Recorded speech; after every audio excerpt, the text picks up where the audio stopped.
once that flashbang goes off, he's tagged, finds the wall bang, trying to go for the 2K, he's able to pick it up. He's got one more player to get him. He was right up in front of sight, and he's not any other strategy right now. Going to defense now. Is he gonna have time for this? Is he gonna have time for this? Is he gonna do it? Oh my God! He does it. The ninja defeats.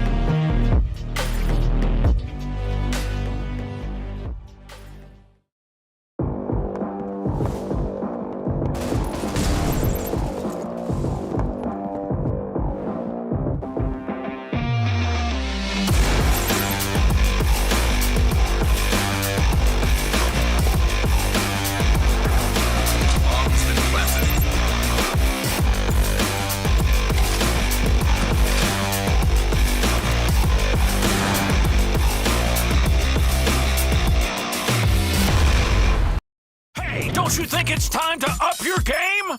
Get to the next level with G Fuel Energy. Item selection. Zero sugar, antioxidants, vitamins. Character creation. Wow, looking good. Gamer words. DLC. XP. Side quest. Look out, sweats. Build mode. Flag. Noob. Squad up.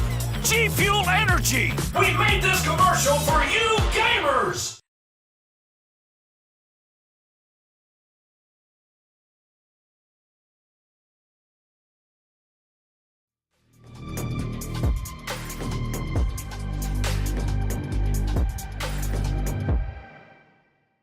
Hey guys, welcome back to another lovely week of Pro League Critical Ops action.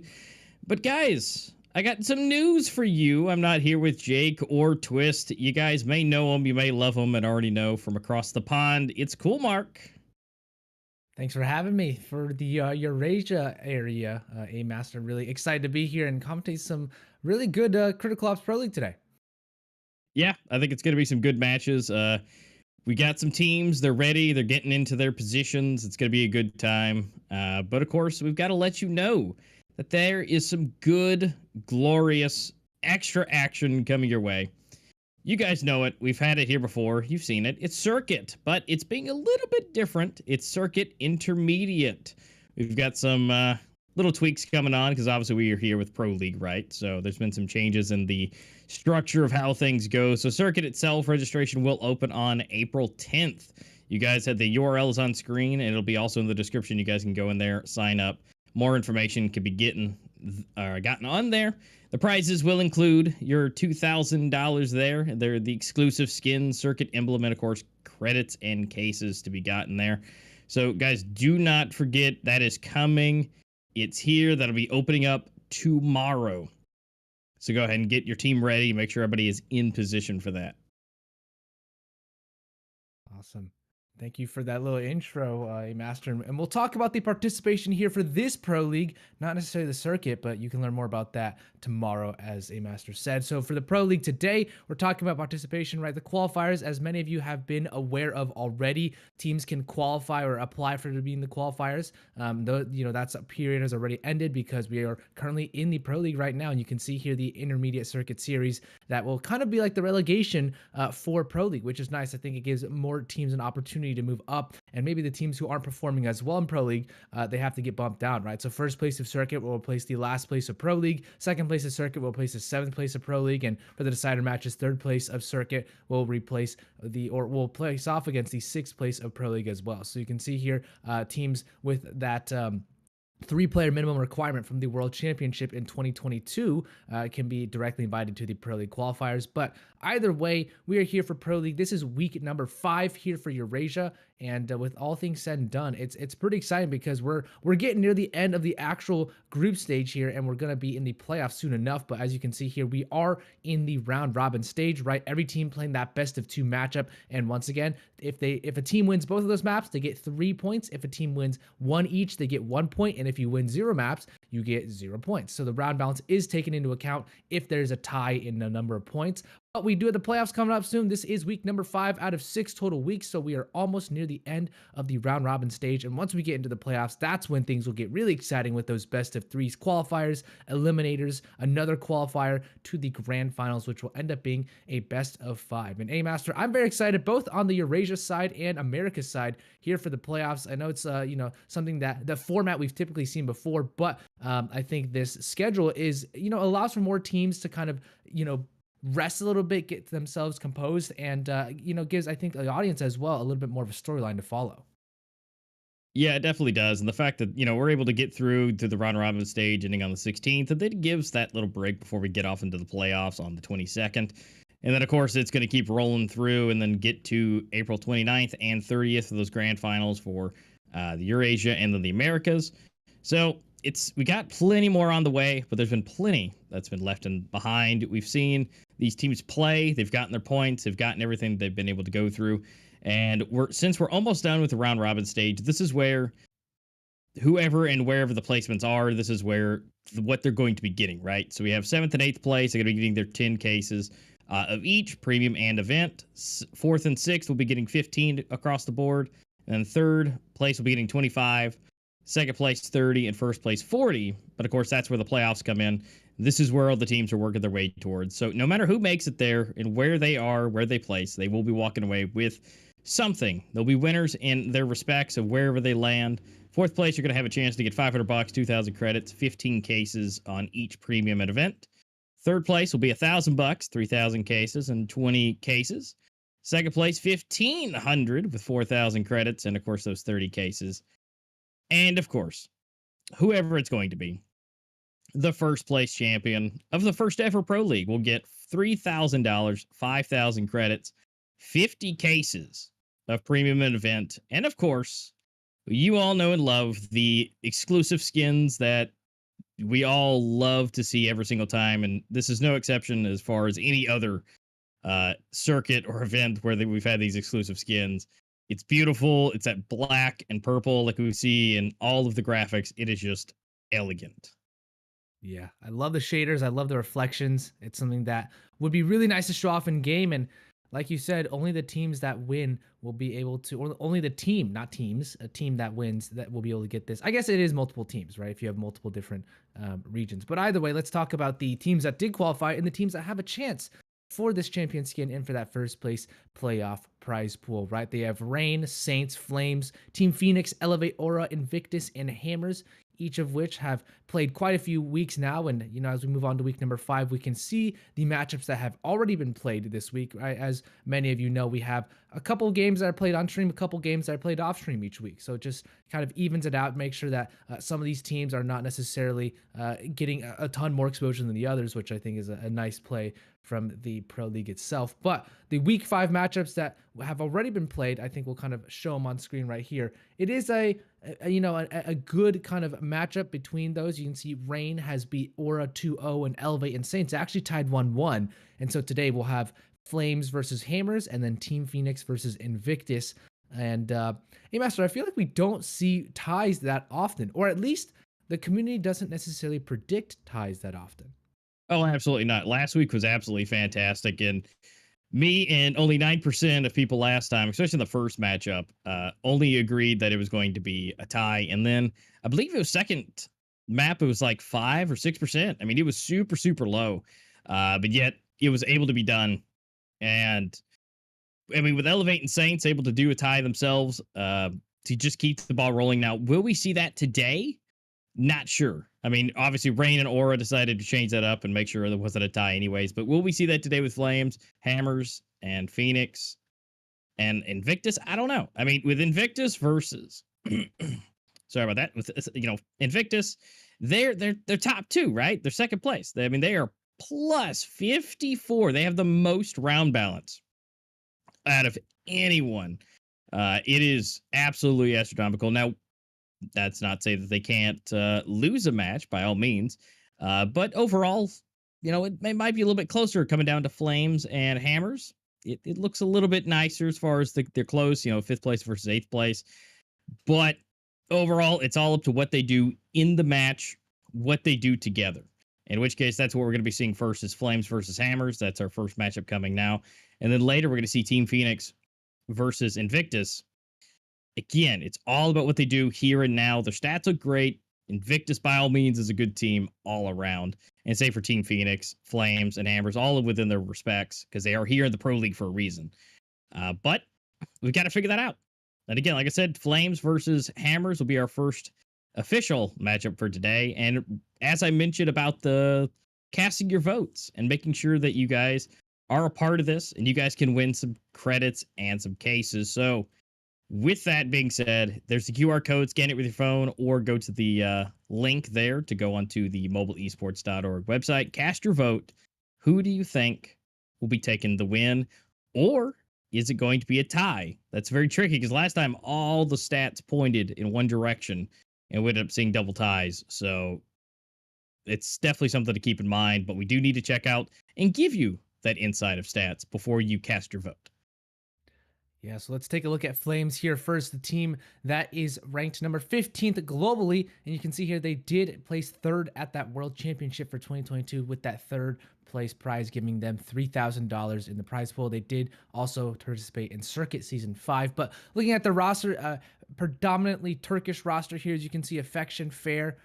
We also have Gods, Emeria, Reacts, Lack, and Twirl as well. You can see the win rates hovering at around anywhere from high 30s to 50%, and the ratings for lowest from 0.73 to 1.29. But you can see here Fair has over 100 maps played, so he's going to be one of those dominant players on the map or on the roster of Flames. You can see Plaza, maybe not their best map, but Grounded, Port, and Canals have been better for them, though they have not really had success on Soar, Raid, or Village. That being said, I think we'll take a look at their opponent on the other side of the docket, which is Hammers, who, as most of you have, if you've been following the Eurasia Pro League, have had a little bit of trouble, right? Their win rate is not as good as, the other teams in the Pro League for Eurasia. They have not participated in any official tournaments before, as you can see on the screen. And, I think their kind of roster shows for itself a predominantly Russian roster. We have X Elements, Star, XPN, Fearless, as well as Always Ahead, XN, and Excommunicado. Win rates varying a ton. You can see from 0%, 10%, all the way up to 70% with Star, and the ratings as well are pretty varied across the board, all the way from 0.59 to 1.39. So it seems like there might be a little bit of a carry factor here for the side of Hammers. That being said, their win rate, not the best. They have won approximately one map, and that is Raid. The one time they played it, they've won it. They won last week versus Team Phoenix, but every other map they have played, they have not won. So it has been a 10% win rate across all of the maps they've played so far.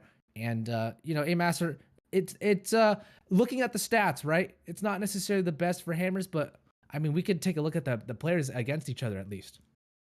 Yeah, I mean, it's not looking too good. I mean, like I said, Hammer's having a rough start and keeping that momentum. I mean, 10%'s not the best, but we do see those good seasoned players that we know and love, like Excelements here. He's been around the block quite a bit. He's a wonderful support and really just does overall good. But ultimately, it does appear stats wise that I agree that, you're seeing a little bit of the carries potentially. There might need to be some stuff, tweaked or adjusted there. We have Star here, same for that side, doing absolutely great, 110 maps. Very, very well seasoned with that. And same for Fair with 104.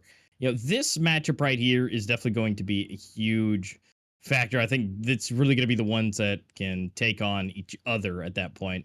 Now Godson, he's been around again the block quite a few times. Now, this is where that you see where Xbomb here, he's been here the whole time, but you got those 10 maps, but that's where the 10% kind of comes into play, and it just doesn't look too great. But his rating, still 1.0, but again, because there's a lot of factors that go into that official rating, it's definitely going to be one of those, you guys who are watching and seeing these stats and seeing and what you've seen out of their matches and what we've seen on stream to make your educated guesses or predictions on where you think this may go.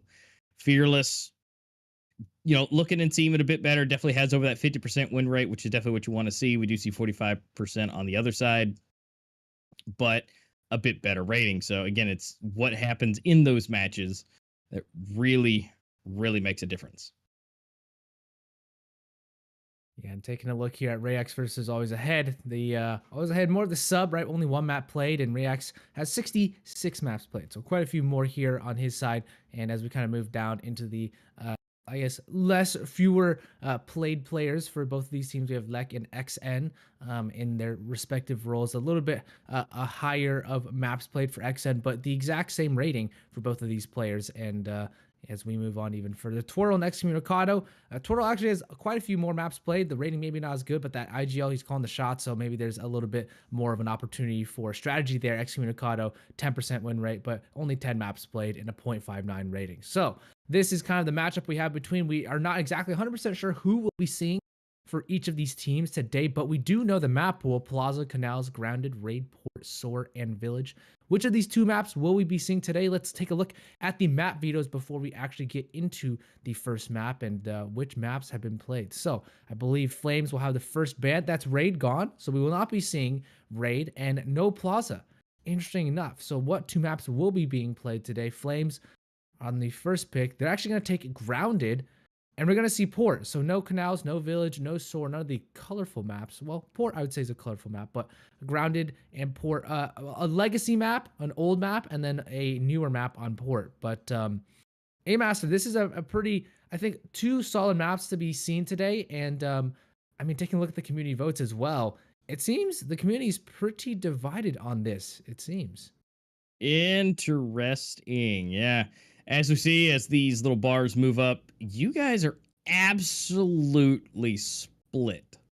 Now, by all means, there are definitely some love and fans for Hammers, of course, and Flames definitely has a little bit better on the accolades. So there's definitely a lot of love given back to Hammers. So maybe with the feeling of the love of the community behind them, they be able to push forward and be able to bring that up to where they need to be and be able to get that. But we still have 4% of you guys thinking it might be a tie. So, yeah, I've always loved my tie people here who always, think that there's always options. They at least give love equally across the board. They think both of them have the capability to be able to at least take one of these maps today. So whatever it may be, either way, it's going to be split, whether one of them takes it or the other one doesn't, or there might be a slim chance that 4% of you guys may just walk away with all the goodies today and be able to make that into a tie. But honestly, smart move, though, getting rid of Raid for Flames there at the beginning. It's the only map that they've won for Hammer, so they just are like, yeah, you know what? We're just not even going to have that. Not even have a chance. Well, I mean, honestly, I like the fact that Port's going to be in the, I've talked about it many times here, and it's my favorite map in general. I love the color, I love the play that we're going to see from it. So hopefully Hammers has a good idea what they need to do with that, because again, it's something that you really have to dial in. That team play and being able to secure and help each other out no matter where you are on the map makes a big deal, but it also, helps out the other team if they're also good at it. Yeah, and something to note about the map of Port, actually, and Grounded. I think Flames actually played both of those last week versus Aura, and they won 13-12. So barely skidding by with these victories. So Flames maybe have an edge here as far as the statistics go, but it wasn't necessarily like a blowout against Aura. That being said, Aura does have a little bit better of a win rate compared to Hammers, but Hammers, they could have a chance today. They could see their second map victory. Either way, I think we should be getting into the knife round soon, but we'll be starting here on Grounded, where Flames has about 7 wins and 4 losses, and Hammers have 0 wins and 1 loss. So statistics-wise, we've mentioned quite a few times already that Flames is looking better, but Hammers, they could have that support. They could have that X factor of maybe just not having played a ton of these maps as much, and so teams maybe just don't know how to play against Hammers. But I think for today, actually, both of the servers are going to be Asia or Europe, because I believe all the teams playing today are in the Europe region. I know it's Eurasia, but I think all the Asian teams have already played. So ping shouldn't be an issue, which I think is very exciting, because oftentimes we see one team that has really high ping and another team that has very low ping, and so it seems a little bit lopsided. But either way, I think the community votes maybe have changed, but either way, A-Master, this one should be fun. Yeah, it definitely should. The fact that they're still able to cast their votes, I mean, make sure that you guys, there will be another chance to be able to put that in for the later matches. But we are going to be going into the knife here very soon. They're getting ready, making sure that their knives are nice and sharp, ready for the slice and dice, and be able to get into their nice position to find out who's going to be able to start on whatever side. Because honestly, I really think Hammers need to get this knife. This is a huge deal. They need all the advantage that they can get. Not that they necessarily need it, but it would definitely be the best based off of their stats and everything that they have. So cross your fingers if you are voting for Hammers to be able to choose their sides. They're now rolling into this. And it looks like Hammers is actually doing really good, and they do get the knife rounds. They're going to be able to choose. So this is going to be the best case scenario, I think, for Hammers going up against Flames on their map pick. Hey, Master, if you are Hammers, what side do you pick to start on the map of Grounded? Well, honestly, the Coalition, I think, would probably be the best bet for them. Just being able to not necessarily go easy mode, but kind of, you know, just to be able to lock it down early on, definitely get those early rounds. And that would definitely be the best case scenario, I think, for them to be able to, once they switch over to the Breach side, it's a little bit easier time. And even if they lose a couple of rounds back to back to back, they've definitely have those rounds in their back pocket. And it looks like they are. They're going to be starting on the Coalition side and just trying to lock everything down.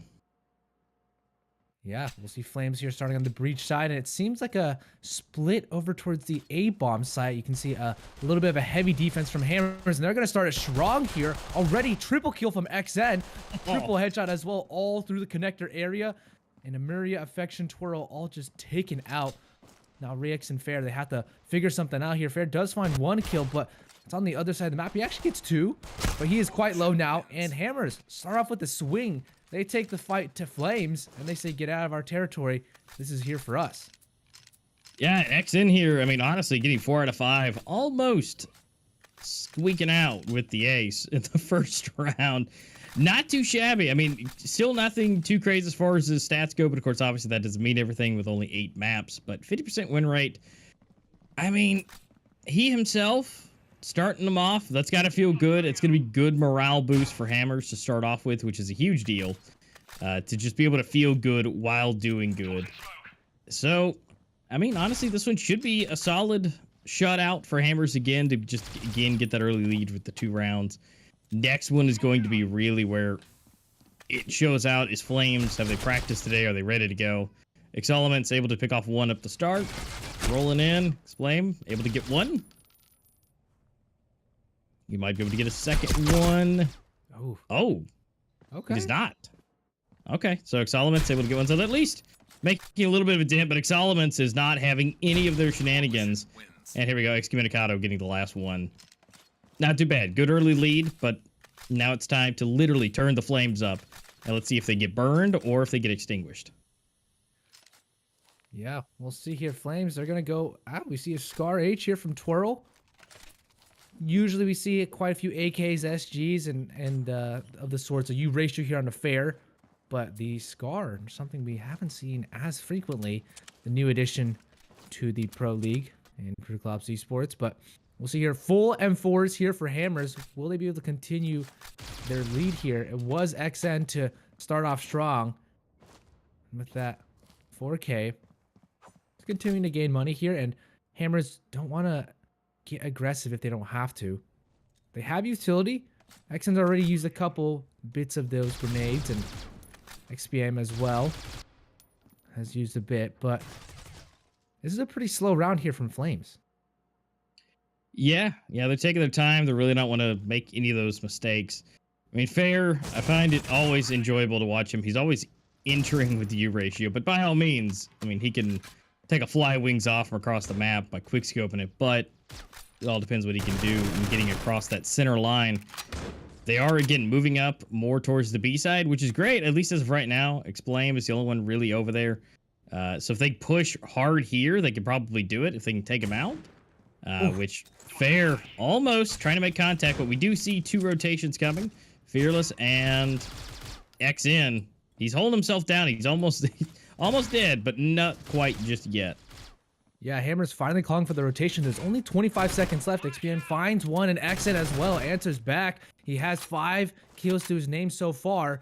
And Flames don't seem to have a way up into this bomb site. Twirl does find one, but with only 13 seconds left. Will he get it? No, Fearless drops the bomb. Reacts is on the floor. and Twirl does find one, but will he be able to get the spawn plant? Yes, he will somehow, with only 4 seconds left on the clock, and it's going to be XN to come in for 1 kill. Can he get the second? It's just a 1 versus 2 now, and Twirl can't hold it off. Excommunicado and Hammers, they are starting strong. The first rifle round goes their way, and hey, Master, the flames do get extinguished.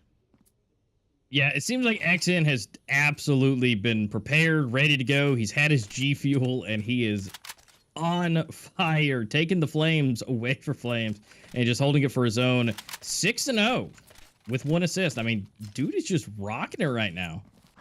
Yeah, they don't have Star on their team right now, right? I think they're using XN as more of like a substitute, and so he's really stepping up to the plate. And Flames now, they're going to try and accelerate themselves, but Excommunicado already 1 shot through with that Eurasia, and Excellements finds a kill with the AUG as well. It's a 5 versus 3 before Flames can even spot anyone on Hammers. And this is a dire position for Flames. Yeah. They're just having a really bad time. Excellements just deleting them right now. And XN doing as much as he can. Fair. I mean, he's got 1. There we go. For Twill, able to get another one. Fair obviously had almost nothing left. He's got to watch out for Excellements yet again, just taking faces.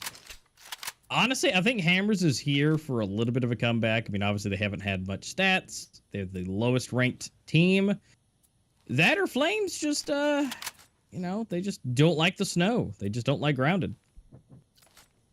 Could be the case. It's one of their maps that maybe isn't the strongest, but either way, Hammers going off with a very strong start. And if they can continue this, maybe 6 rounds, that'd be quite incredible. Flames now looking for a slower approach. They tried the quick A rush, did not work. Tried a A split on the pistol round, did not work. Right? Nothing has actually worked for them so far. And so, slow it is. Yeah, I think they're going to try and maybe let Hammers make the mistake. We had Excommunicado. He is absolutely locking it down over here on the A mid side, just locking it, going through the metal detectors, just holding it. Anybody who comes through, I mean, we do see on the other side, Mira hanging out, just they're just challenging each other, just waiting who wants to move first, but nobody wants to. And we're now under a minute. We have just the huge hold over here in the back, and no one's wanting to make that move. Now, XN is able to get the first one. No surprise. But here we go. There we go. Opening it up just a little bit, making it even. But now that the rotation, or a little bit, has been called, now they're going back around, going a hard push to go back around to the side of A. Can they get there in time before they realize that? Now, by all means, they waited forever to make that move, so they might be assuming that forever may also be an option for them to wait to make the move again. But the flash has come out. The rotation has begun, but now they've got to get into the site and get that bomb planted. Ooh. But Excellements is waiting. Able to possibly... Wait, we got some wall banging, some breaks. Potentially. Oh no, here comes XN. He's in. This is a precarious post-plant situation. Reax actually finds 1 kill, and Amiria as well. Flames maybe have an answer, but a 1 versus 2. Can he do this? No. XN and Expam, they both come back and chime in, still keeping Hammers flawless. 5-0 so far. And Flames, that was a last-minute push, and Excellements really did his job on that A side. He was solo, and he really just was a pest in their side, enough to stop them and make them question just a little bit of what they wanted to do. Yeah, because it's all about just staying alive as long as possible. Again, being the thorn in their side. And it just gave XN enough time to come up from the rear and be able to help out. I mean, he's really just carrying the team at this point. Not really... Excellements doing is his work as well. But still, those two together, and XN kind of being the aggressor, I mean, they are just really rocking it. And, like you said, star player's not here. But it seems like it's not even necessary. I mean, just put XN in and, you've been calling it good. Yeah, this is a different Hammers from what we've seen in the past. And so, it seems Flames might have a little bit of a tougher task today. Maybe it's a 2-0, but in the other direction for Hammers. But it's early days. We haven't even switched halves yet, and maybe Flames have a deadly and very strong coalition side prepared for themselves too. So, could be wrong, but at this showing, Hammers have all the answers to anything Flames throw at them. And Flames have tried a very quick aggressive plays. They've tried slow tactical plays, and this is the first time, one of the first few times Flames actually had the opening pick. So a 4 versus 5 in favor of Flames, but affection down quite low. A trade goes in favor of Twirl, but now down to the 3 versus 3. With about 40 seconds left, you can see here Twirl will find one trade for trade. Here we go, a 2 versus 1. Flames have their perfect opportunity to close out, but Excommunicado finds one. What? That's affection jumping into the smoke, and Reax now tries to get this bomb down, but no! He runs across and Hammers steal another away. Flames are falling at the seams right now, and everyone from Hammers is showing up to play the game today. Man, somebody needs to bring some canister of gasoline to pour on what is left of the flame right now. I mean, they've got to really flare that back up because, I mean, man, Excommunicado, even last time we saw him play, he was really popping off in just some of the best ways necessary, right? He wasn't being flashy, but he was just really making it work. And now he is getting contested. Fair's like, you know what? You took my rifle. And you've been doing some damage. So let's go ahead and, you know, take him out for this round. He didn't but like that. The fact that it's a 6-0 right now and Flames has absolutely had nothing to be won just yet, it's definitely, you know, spelling a little bit of despair. But again, you know, they could again be fantastic when we go into the switch. So potentially, but at the same time, if Hammers is playing this good, getting all the way to a 6-0. It should be fairly easy for them once we go to the switch to be able to at least pick up the last couple of rounds they're going to need. That nade barely touched his affection, but Twirl does take down XP, so it is a 5 versus 3. Flames have their best opportunity to close so far, but when we've seen them in these late round situations, they have stumbled. They have had advantages, and they've fallen at the last moment, though XN is pretty far away from the A site. So if they do opt to go A, which it looks like they're doing, they're sending 4 players over towards storage. And you can see here, XN is going to spot them crossing over and is going to call for the rotation. Yep. All the players from Hammers now moving on over. And you can see here, it's going to be Eurasia to be the player staying behind to hopefully keep them from getting any retake done. But XN finds already 2, and now it's an even play. A 2 versus 2. Eurasia now has to be on point. He does reveal his position, and he's taken out as well. A 4 versus 2 turned into a 4 or a 2 versus 1.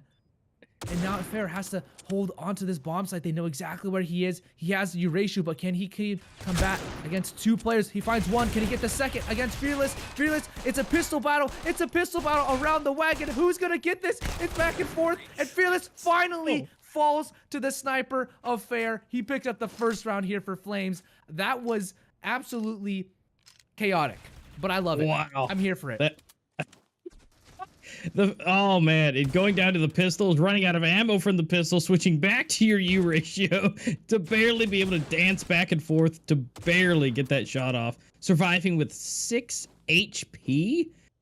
Nuts. And of course, Excommunicado showing his skill off here. I mean, he really just did a phenomenal job there. And along with Fair, again, 6 HP is what he lived with. Just absolutely nuts. Now, we are going to see Flames finally get the first one on. Kind of change it up a little bit. And Hammers are going to, you know, save a little extra money. We got 2 Deagles hanging out. Which, honestly, with how their aim has been today, because it's not really been that they've been the most flashy, right? They're not really just obliterating. It just seems like their aim is where it needs to be. And they're just connecting a little bit faster and a little bit more consistently. So in which case, not too bad, but...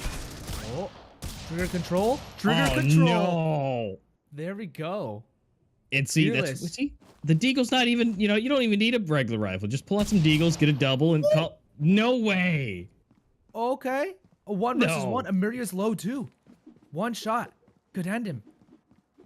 This is, he picks up the SG, so honestly, considering what we've been seeing Deagle-wise, I think this might absolutely be... Oh my goodness. No way. Okay, hey Master, I was gonna make a comment about how scrappy, because Hammers only had money to buy Deagles, even after winning 6 rounds in a row, right? And okay, yeah, this round encapsulates the last 2 rounds so far, right here. This is it. That was his last round too, okay? going back and forth with the Deagle and the SG, but Hammers have. I was like, oh well, the rounds have been really close because they can only afford Deagles, but they proved me wrong by saying it doesn't matter. We just need Deagles. We don't need the rifles because they just won, and now Flames they're probably astounded. Like, how do we lose against a half buy? So it's Flames with full AKs against Hammers, but Hammers, this is a different Hammers from the previous weeks we've seen.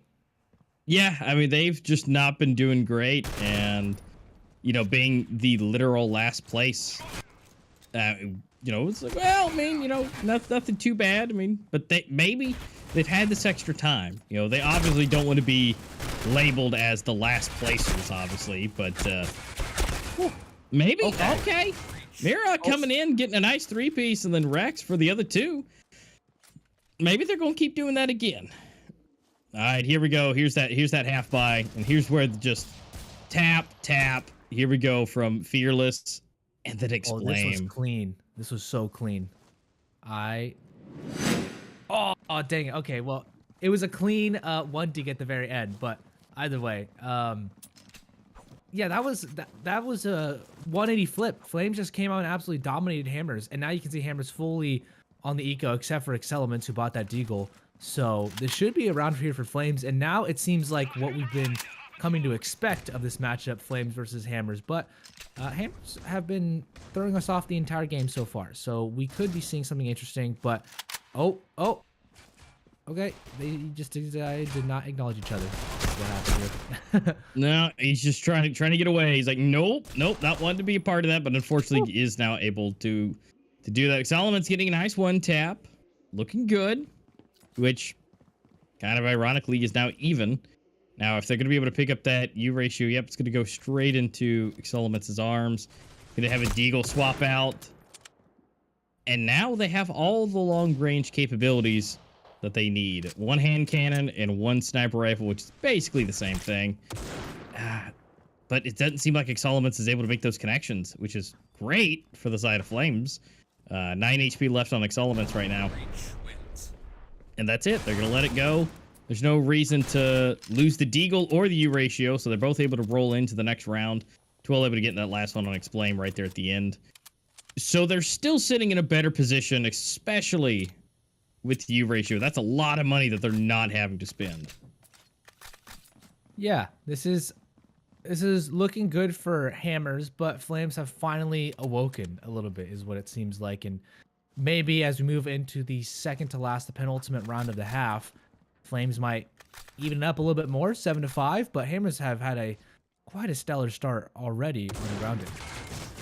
Yeah, I'll be curious to see as we move forward. I mean, Fair able to take down Fearless, which as long as he can do that once or twice, it's gonna be great. Rex and Amir for another one, and then Fair to top it off.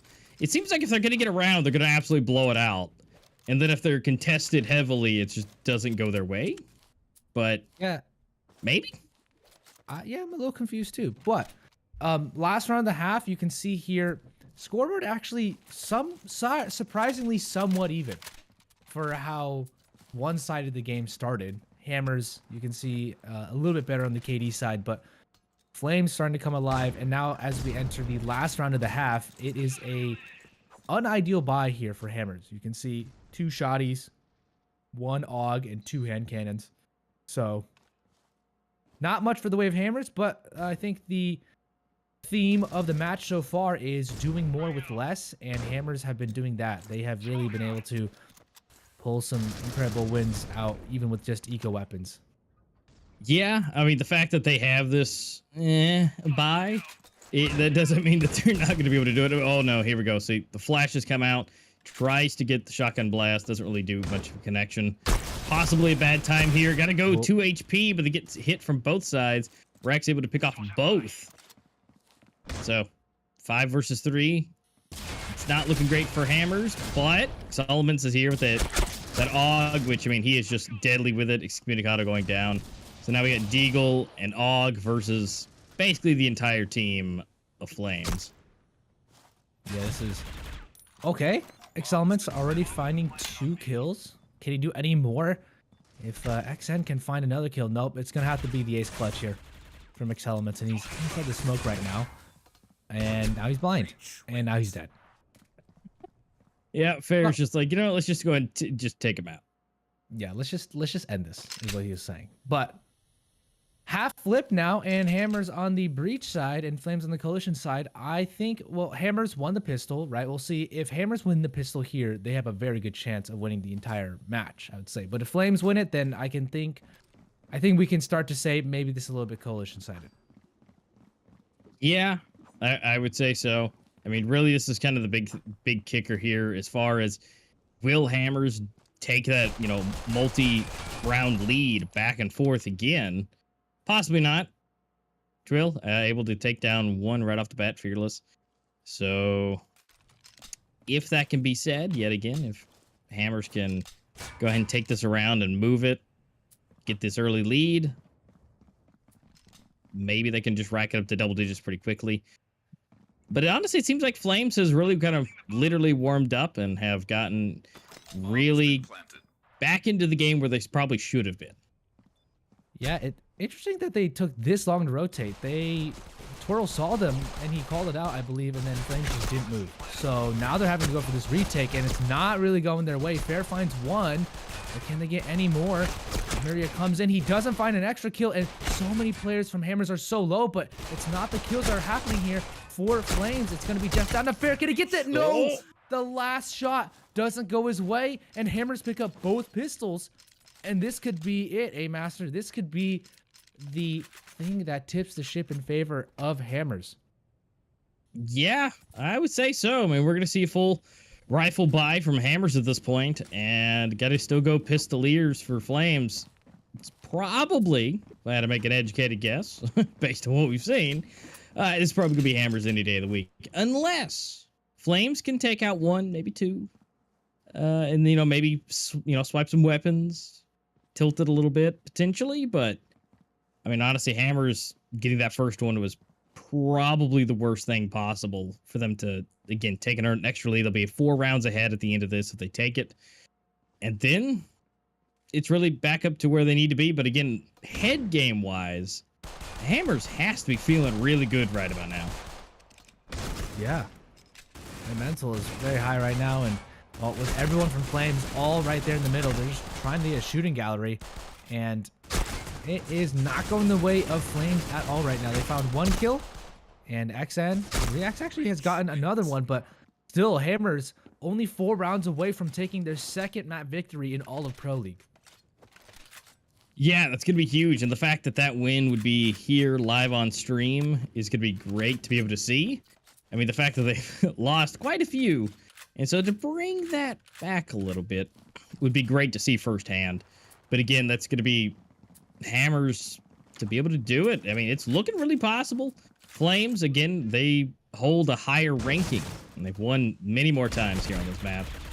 But it just seems like today they're just not able to get that. XN still on fire himself, just being able to consistently get kills. 1 now with a grenade, and at this point, still alive, so still many more left to come. Still kind of tilted towards Flames right now, at least by 1 player. But let's not count them out, obviously, just yet, because they've definitely proved us wrong so many times so far in just 15 rounds.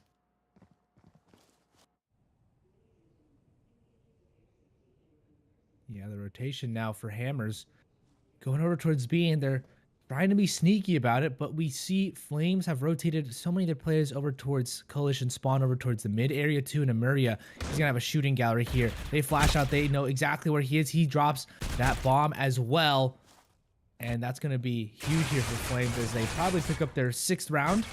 Staying now no longer 6-9.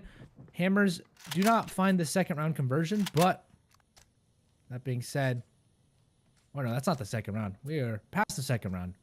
But should be good here for Flames. And now they have money to buy. And Hammers are in the eco position. Yeah, so this may be spelling bad for them. Could be Flames racking it up to be 2 rounds off. considering they've got pretty much everything they could ever want. Maybe some extra jinglies in their pocket might be better, but unfortunately only Affection and Rex have a few things along with Fair. But we got a bunch of Deagles, in which case we've seen what Hammers have done before with Deagles, which is take heads off and, ooh, just right by his ear. We're almost being able to be, taken out, actually. Okay. So now all they got to do is get to the truck, and they've got an extra weapon to take. Now Fair's going to be able to hold here, Scar in hand. They've got to be able to maybe take his attention away. The Excommunicado going down. Can't even get up. They may be rotating back. Yeah, Rex can hear them. So he's trying to call out information to his team. And now Flames, I think that's why Fair's pushing. He heard his teammate. His teammate was like, oh, they're going to be rotating out. And well, they still have one player there, but Affection is going to be here to stop them in their tracks. He's had a tough game so far, 4-11 as you can see, but this should be a victory for them with 4 rifles against 1 Deagle now. XN has been on fire, but can he do it this time? It seems like Flames should have round 7 to their name. Yeah, I mean, he's good, but Deagles versus rifles, probably not. Although we got 14 seconds left on the clock there. And Fair's just going to do what he does at the long range. Take him out. And it's another 2 rounds separating them. It's not too bad. Flames at 7, Hammers at 9. Now we're going to be seeing those buys come back in. Everybody's got a little bit extra cash for the side of Hammers. Fearless is the only one who hasn't bought up just yet. It's along with Excommunicado hasn't really either. So they should be able to do pretty much a full buy this time, which looks like they are. Here we go. And they'll go try it again. See if they can break that double digits. They're trying to get to that ultimate point. Let's see what they can do.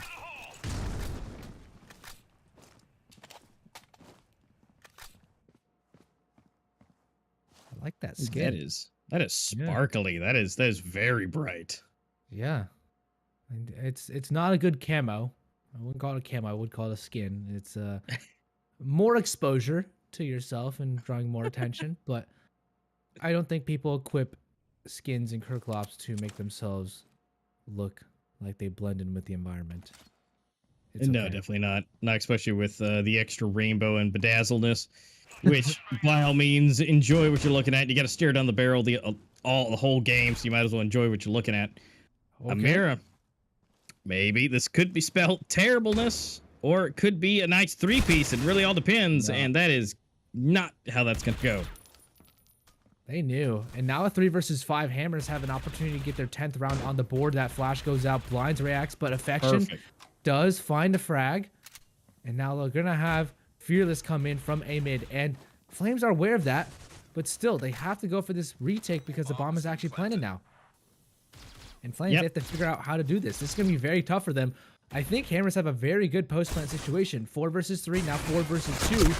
And React's now getting spammed from every single angle. Twirl now tries to pick up that rifle as he does take down Fearless, but he's just going to smoke out, and he's going to concede the round. Hammers find 10 for themselves, 3 rounds away from a victory.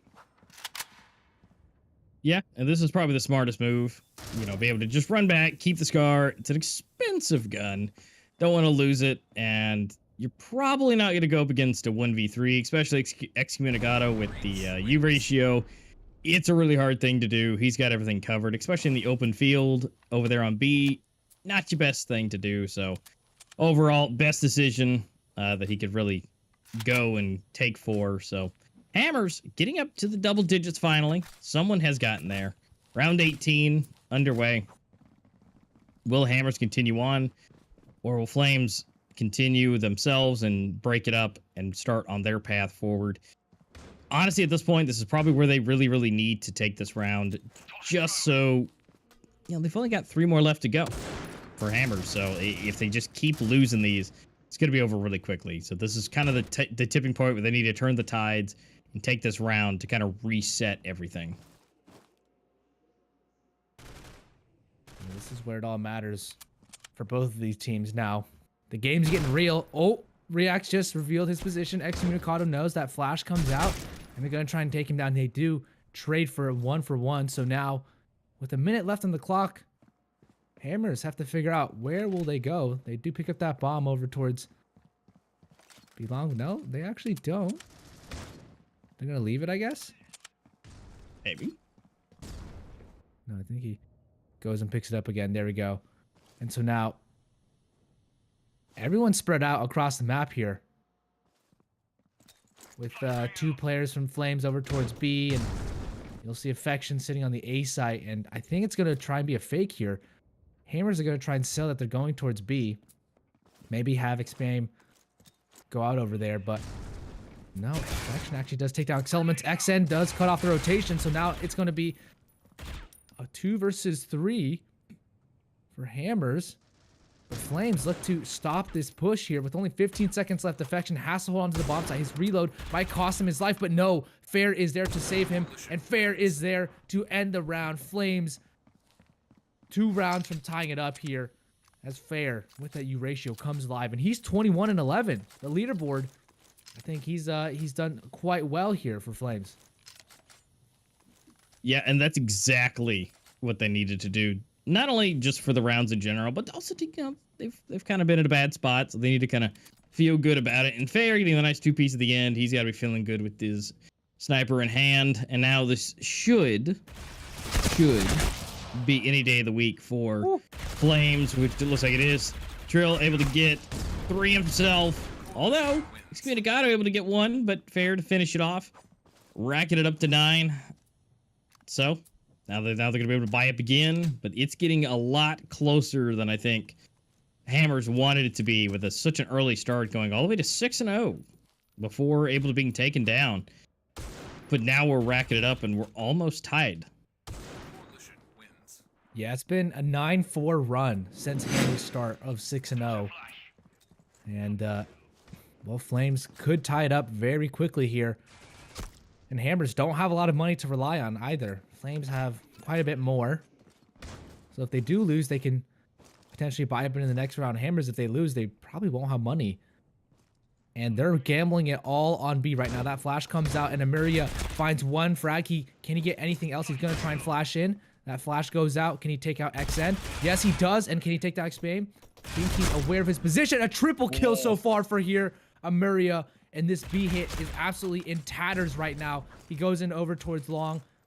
Tries to peek out mid. And, well, that flashbang won't deny him vision. But Twirl will take him out. Tie game here. Flames, now they're coming alive. Now they're burning brightly. Yeah, and I mean, that was just a weird start to kind of see where they are now. I mean, tied up 10-10, both in double digits. At this point, it could be anyone's game in just a couple of rounds. We're going into round 21. We've only got a few more left before someone's going to be walking away with that top of the score 13. I mean, Flames are feeling good. Their aim is looking a lot better. And now it's up to Hammers to keep that momentum that they had, to be able to keep that crosshair placement. I mean, they're not looking too good. They got Deagles, which in most general cases, yet again, is not the greatest, but the fact that they've done pretty good with it thus far, it could be anyone's round at this point. They just got to get a couple shots off of that, pick up a weapon, and it could be a complete swap. But it looks like A is going to be where they're going to try to go. We've got Excommunicado hanging out here in mid. X-Element's able to get 1. They might be able to try and get some of those from the distance. Twirl, Fair for 1. It's still close to being even. 2 versus 3. They do have weapons for the side of Hammers, so it's definitely possible. They do have to continue with Fair, so they might want to get out of there. Blame. Rex going down, so now it is officially 2 versus 2.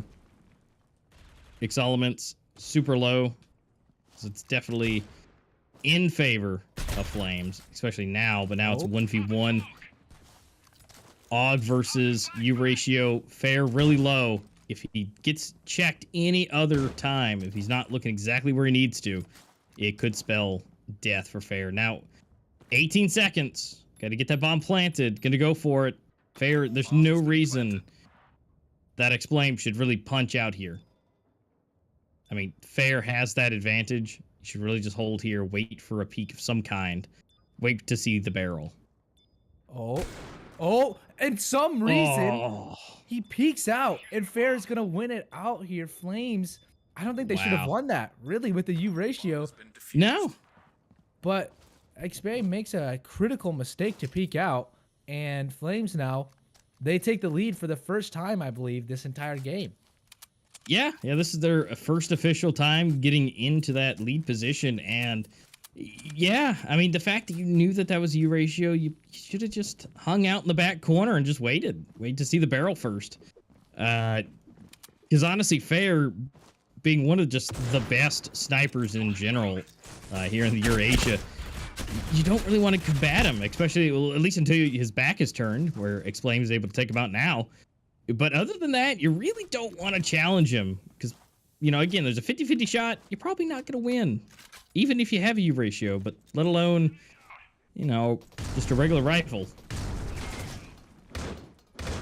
Man, Flames, can they hold on to this? What is going on? Maria fully blinded. I guess the flash was extremely effective. Now Twirl comes in from behind, and now they know exactly where he is. He's the last player here for Flames. Hammers didn't really have anything to start the round, and now they're making something out of it. They could tie up the game once again, as Twirl does get smoked out. I think he knows that there's going to be a player over towards long. He doesn't see anyone on side. Now he knows one's to his right at the very least.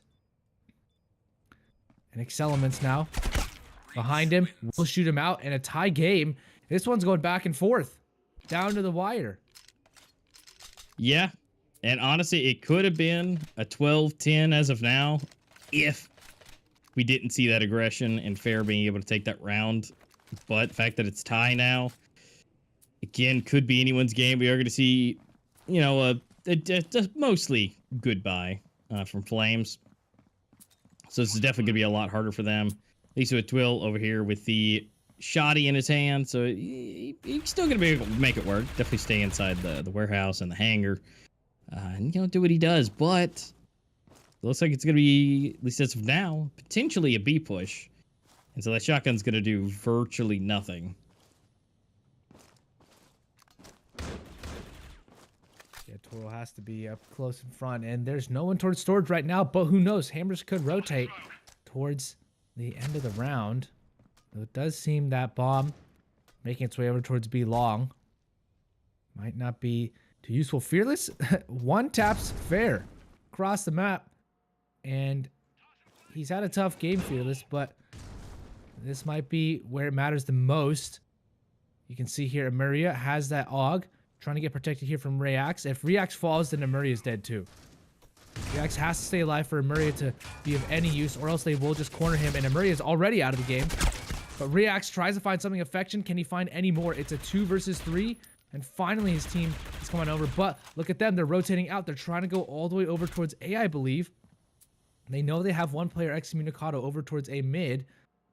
And will they try and get anything done? Excommunicado will be the flank, will be the last player to be the pain in their back, as he's going to be the rotation. Will he be able to catch him off guard? Twirl will get caught off guard, I believe, from the side. Yes, Excommunicado takes him out. Affection now will find one, but can he take down XN now? Excelements will get the bomb plant down, and Hammers look to have match point here. Affection spots one out. Does he know where XN is? He only has 11 bullets in his mag. He could run out of ammo pretty quickly here if he doesn't hit all his shots. And XN now a 1 versus 2 for Affection. Doesn't spot any of the players just yet. The bomb ticking down slowly but surely. And now he's aware that they're both there. He actually gets a headshot, but Excelements closes it out. And Hammers on the match point. Did we think it would get this far, A-Master? This is a tight game. Yeah, I mean, by all means, the community did speak. They did say that this was a possibility. We're looking at the stats and we're like, oh, well, gee, I don't know. But they believed in him. And it seems like their belief, their trust, their ability to feel the community's energy to them, the feeling that they can do this, seems to have worked. I mean, we're at match point for Hammers, and they are just the lowest ranked team in Pro League as of right now, and it looks like they are turning that around. I mean, this is one more. That's all they got to do. It's just one more. And right now, Flames is halfway broken. 1 shotty, 2 deagles, and 2 rifles. This is the best case scenario if you're a Hammers fan, and for the team in general. They still got to, you know, take their time, but this is looking pretty good for Hammers to be able to take it. And Port is their map pick. This is the map pick of Flames, so we'll have to see if they can also convert, maybe make it a 2-0 here against Flames. That'd be pretty incredible. But we still have this round to get through. Maybe it'll take us to match point. Either way, Excellements now just holding slowly. And, well, if Fair peeks out and dies, then there's not much else for them over towards B. They do have 3 players over towards B mid, but no one over towards B long, and Fair does not want to give away his position nor his life. Excommunicado now flashes out. Hopes that maybe there's someone over towards B mid that he can blind their vision, but the bomb now makes its way over towards A, and Twirl is going to be in a world of hurt. He does find himself getting shot out from Connector. He does spot one out.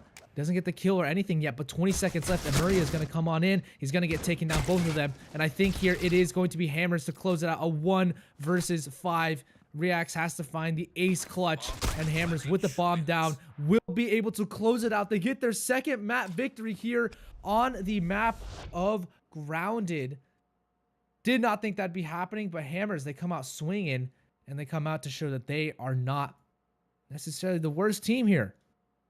No, and XN, you know, he was the unknown walking into this, and honestly, I mean, he was rocking it at the beginning of the match, which is great, give him that early 6-round lead. But he kind of fell down just a little bit. Explain really activating, going up to 23-18, and then Excellements right there with 19-16. So solid work. Fair also doing great along with React's Twirl, and it just seemed to really be close. Honestly, they looked, honestly, a little bit better for Flames as far as their spacing and their actual kills, but it all comes down to the rounds, which Hammers was able to take those rounds and get one onto the board right here today.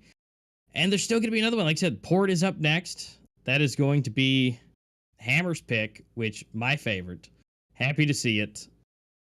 Again, maybe you guys at home, you guys saw that Flames has the capability. I mean, maybe not as much based on the stats and where their current placing is in the ranking system, but honestly, congratulations for Hammers so far taking that first round. That was honestly pretty incredible to watch. Yeah, the 6-0 start, I did not expect that from Hammers, even on the Coalition side, and they struggle a little bit more on the Breach side. But with that being said, we'll be going to a break, and we'll be back shortly for the next map of Port. I'm excited to see if Hammers can take a 2-0, or if Flames will say, no, we're going to tie it up 1-1.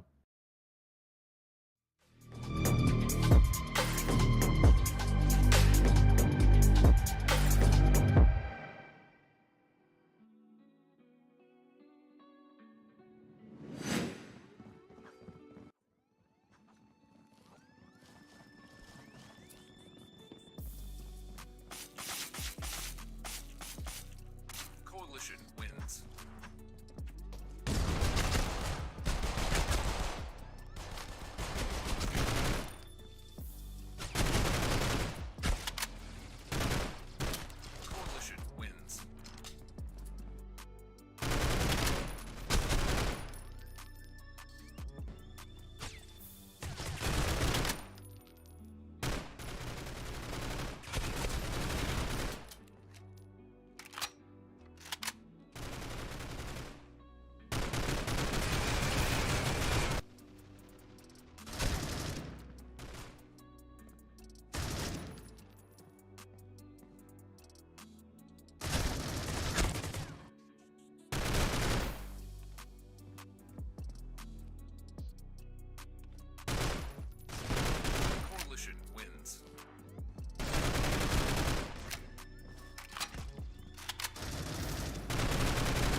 striking line out of there. Finally in a tough spot, throwing out a frag grenade. He gets dropped quickly. Actually, no, excuse me. He's still alive. That was just a quick, that was like phenomenal timing right there by Mr. Crosby behind the scenes. I thought he went down. 36 seconds down on the clock. They got to make that move. 3 players left alive here for Team Rain, but they're locking this site down. This is the point you know it's going to be B. How do you make that rotation? Nax is moving over and he's going to position himself behind the concrete. And folks, this is concrete. It's not a facade made of cardboard and styrofoam. It is concrete. It's hard to shoot through. He's in a good spot, but he's got to be careful because they have that extra elevation. No way. He just deletes the elevation. He doesn't care. He starts a rock slide right there. 2 players are now dropped here on their side. Noxic finding Finley as he comes out double doors there. Wives is here as an absolute unit. They even brought this back. It's a 1v1, but Noxic is going to close. Some impressive showing from an early, but I don't think he's going to decide to do that. Grab that Eurasia, go ahead and get on out of there and try to save it for the next round. He's having a difficult time with Falta, so he misses that first shot, and they know where he's at. Tries to go for the no-scope, quickly zooms in. Oh no, it's a disrespect from the knife, and he gets dropped. Team Rain has tied it up, folks. Why, Finley, definitely with the sniper roll, he knows how to dance and play with it. Just great. And that's just being able to use it to your advantage. Fallen Knight, again, the early piece, but they're gonna blast him through the smoke. Fall is able to pick off Noxic. He's in a tough spot. He's got to try to utilize that.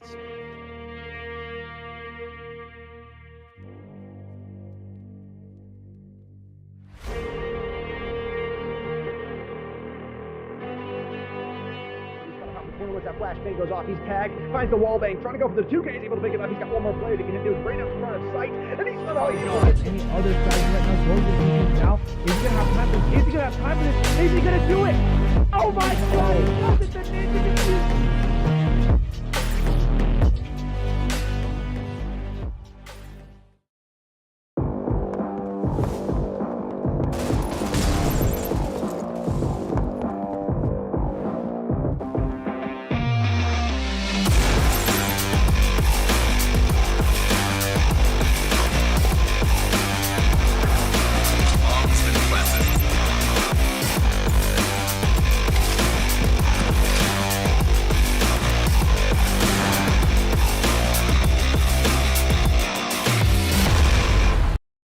Don't you think it's time to up your game? Get to the next level with G Fuel Energy. Item selection, zero sugar, antioxidants, vitamins, character creation. Wow, looking good. Gamer words, DLC, XP, side quest. Look out, sweats. Build mode, lag, noob, squad up. G Fuel Energy. We made this commercial for you gamers.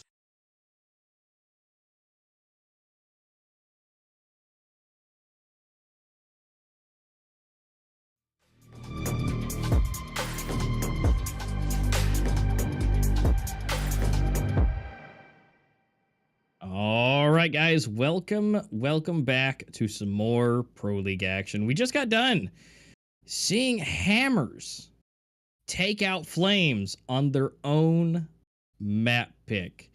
Absolutely nasty. If you guys are just tuning in, you guys need to go watch that. Not something we were expecting, but what you can expect from us and the teams and everybody here is your discount code over there over at G Fuel. You guys can use your 30% off code over there for Esports Mobile and get yourself some delicious fuel that can keep you going and have the best of your abilities. Now, and of course, if you don't know what you want yet, your first time to the G Fuel, to your Go-Go Juice, feel free to just go ahead and grab yourself the starter kit. It's got a bunch of flavors in there, and you get the shaker for $15, and that, again, you get your 30% off on top of that. So just go ahead and try some out. They've got a lot of flavors. I think it's over 50 flavors at this point to choose from, so there's going to be something for you. So make sure, again, we go to G Fuel, add it to your cart, make sure that Esports Mobile hits the promo code option to get your discount. Yeah, thank you, G Fuel, for sponsoring it as well. And we want to showcase the Critical Ops Death Lucky Spin as well. Some of the cool skins that you can find inside Critical Ops as well. Both gloves and knives and weapons all within this Lucky Spin. We'll show you them right here on the stream. The Undertaker, Flesh Wound, Hollow Thorn, Memento Mori, Cold Bones, Buried Ashes, Final Breath, Boneyard. They all got a nice blue tint to them. A little bit of a darker side, which I do appreciate, given the theme that the Lucky Spin is going for. So check it out, the Lucky Spin inside Critical Ops right now if you haven't already. But back to Critical Ops Pro League for Eurasia. Map number 2 coming up, that is Port, and well, I don't think anyone expected this on Grounded at the very least, right? Flames now 7 wins, 5 losses, and Hammers pick up their second win, the first win actually on the map of Grounded, their second win total throughout Pro League. And well, I mean, we saw this even on the pistol round. They came out swinging. Flames were just, they got absolutely obliterated, and Hammers, they knew exactly what to do to counter them on the coalition side. Yeah, it was kind of nuts seeing the Hammers just continuously hitting round after round after round. And, you know, like you said, second map ever in Pro League. They have just not had a good time. Slow start is the understatement of how they've done so far. And the fact that they're coming back pretty strong at this point, especially in the earlier rounds here. And being able to take the first map, which is, again, Flames' pick, now going into the second map of Port, which is their pick. They're looking pretty strong, even though they only won by 2 rounds. They're still looking good. I mean, they're honestly what I was seeing, which is going into the next map, Port, is their coordination, their ability to move around was looking really, really nice. Flames did try to do similar, but it just seems like Hammer had an answer for that every single time. So if they continue and they bring that into Port, that coordination between them will work really, really nicely. Because Port, you really have to have that team play. You have to have that ability to know your way around the map quickly and be able to help out, in which Port allows you to help from just about anywhere with your equipment, being able to throw it over the containers. It should be fairly decent and a good chance for Hammers to take this to 2-0. Yeah, there's a lot of spam spots on Port as well, so I know that's something that Grounded lends itself to as well, right? These paper-thin walls that can really be spammed at any point. We almost saw a couple kills throughout the spams in Grounded, but that being said, I think it should be interesting to note about Xpame as well as Excellements and XN. XN, right? The player who was started off very strong, maybe didn't finish as strong as they started, but still had a very good game and a very impactful game. That start was very, very well noted, and then Excellements, a couple nice clutches here as well, and then Xpame, obviously, you know, coming in as that star player here for Hammers. And I just think it's an interesting one here, and we'll see, because Flames have about 5 games played on the map of Port, right? 4 wins, 1 loss. Hammers have not won a single match here on the map of Port yet, but I mean, they also hadn't won a single match on Grounded, so they just proved us wrong that they can win their matches. And noting that Hammers is last place, they probably don't really have a chance to get to the playoffs, but they could ruin Flames' chance, because Flames is ranked number 5 in Eurasia, and so that could really stop them from going further and progressing. So Hammers trying to be the home wrecker here, trying to stop their playoff chances, but either way, I think it's playing for their own pride at this point.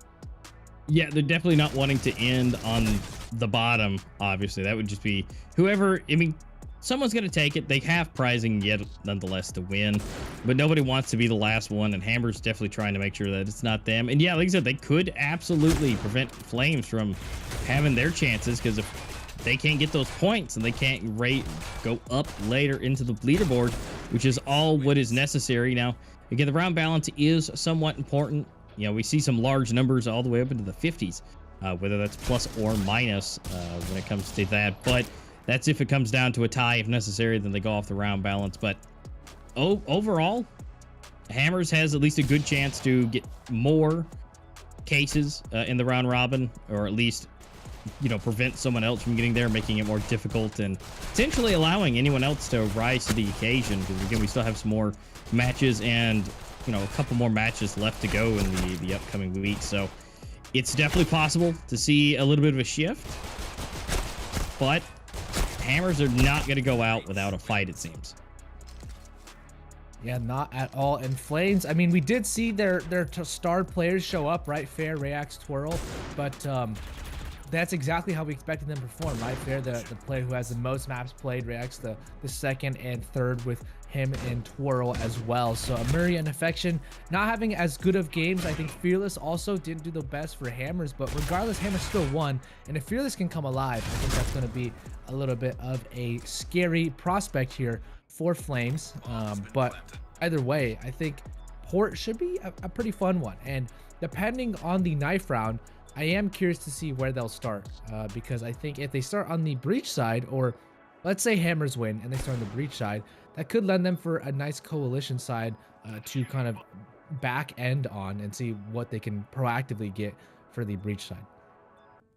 Yeah, definitely. And or they could do it the exact same way that they did here on Grounded and, take that early lead.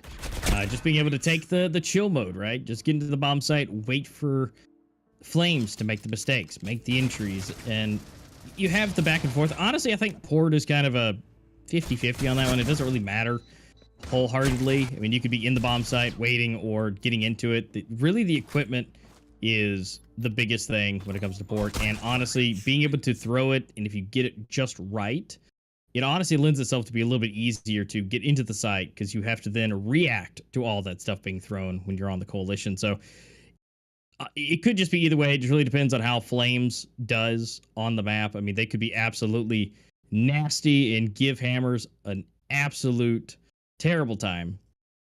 But overall, Hammers is seeming to be the one of the upper hand. Yeah, Hammers looking to kind of make a big upset here, statistically speaking. Shouldn't have won that last game, but they did. And also, statistically speaking, shouldn't win the next game, but they could. And they could 2-0. And we could be seeing Flames being, maybe a little disappointed in themselves. They are down 0-1 right now.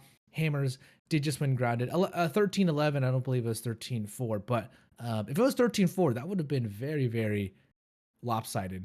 Either way, Port coming up next. I think the players are soon ready for the knife round, and once that is ready, we'll be getting into that one as well. But talk a little bit about the Critical Ops Intermediate Circuit, right? The registration opens tomorrow. play.mobileesports.org/app/circuit intermediate. If you want more information, you can see the prize pool there. $2,000 USD. Exclusive skin, circuit emblem, as well as credits and cases as well. This is the kind of thing we've been talking about to make it actually into the Critical Ops Pro League, right? The relegation sort of system that is being had here for the worst teams in Pro League and the best teams in Circuit. So it's a nice way, a little bit more of an ecosystem here for esports instead of just standalone tournaments on their own. But either way, I think it's pretty good to see all of these teams get on in and have some more exposure. Right now, every team gets to be shown every single week. So when they do, I think they want to play their hearts out. And hey, Master, I think we should be ready for the knife round soon here on Port. Yeah. And this is where it's going to be that huge make or break to at least feel like you have the edge. As we mentioned, it's not really the biggest advantage on this map of Port, whether you're on the Coalition, if you're on the Breach. Either way, it's going to be somewhat smooth. But now we're going to find out who's going to at least have that advantage anyways. And it looks like it's Look, it's going to be Flames. Yeah. Flames got it again, so they'll be having a nice start here, and we'll see which side they start on. But I believe we're getting word Flames are actually going to start on the Breach side. Hammer's going to start on the Coalition side. So, a very interesting play there. And I don't think we're seeing any big changes from either side. So, I think the rosters are going to be the exact same for both of these matches, which is good. We'll see exactly direct comparison from these two maps. But let's get on into it, ladies and gentlemen. Flames and Hammers. Flames now on the Breach side, Hammers on the Coalition side, as we move into map number 2 here of Port.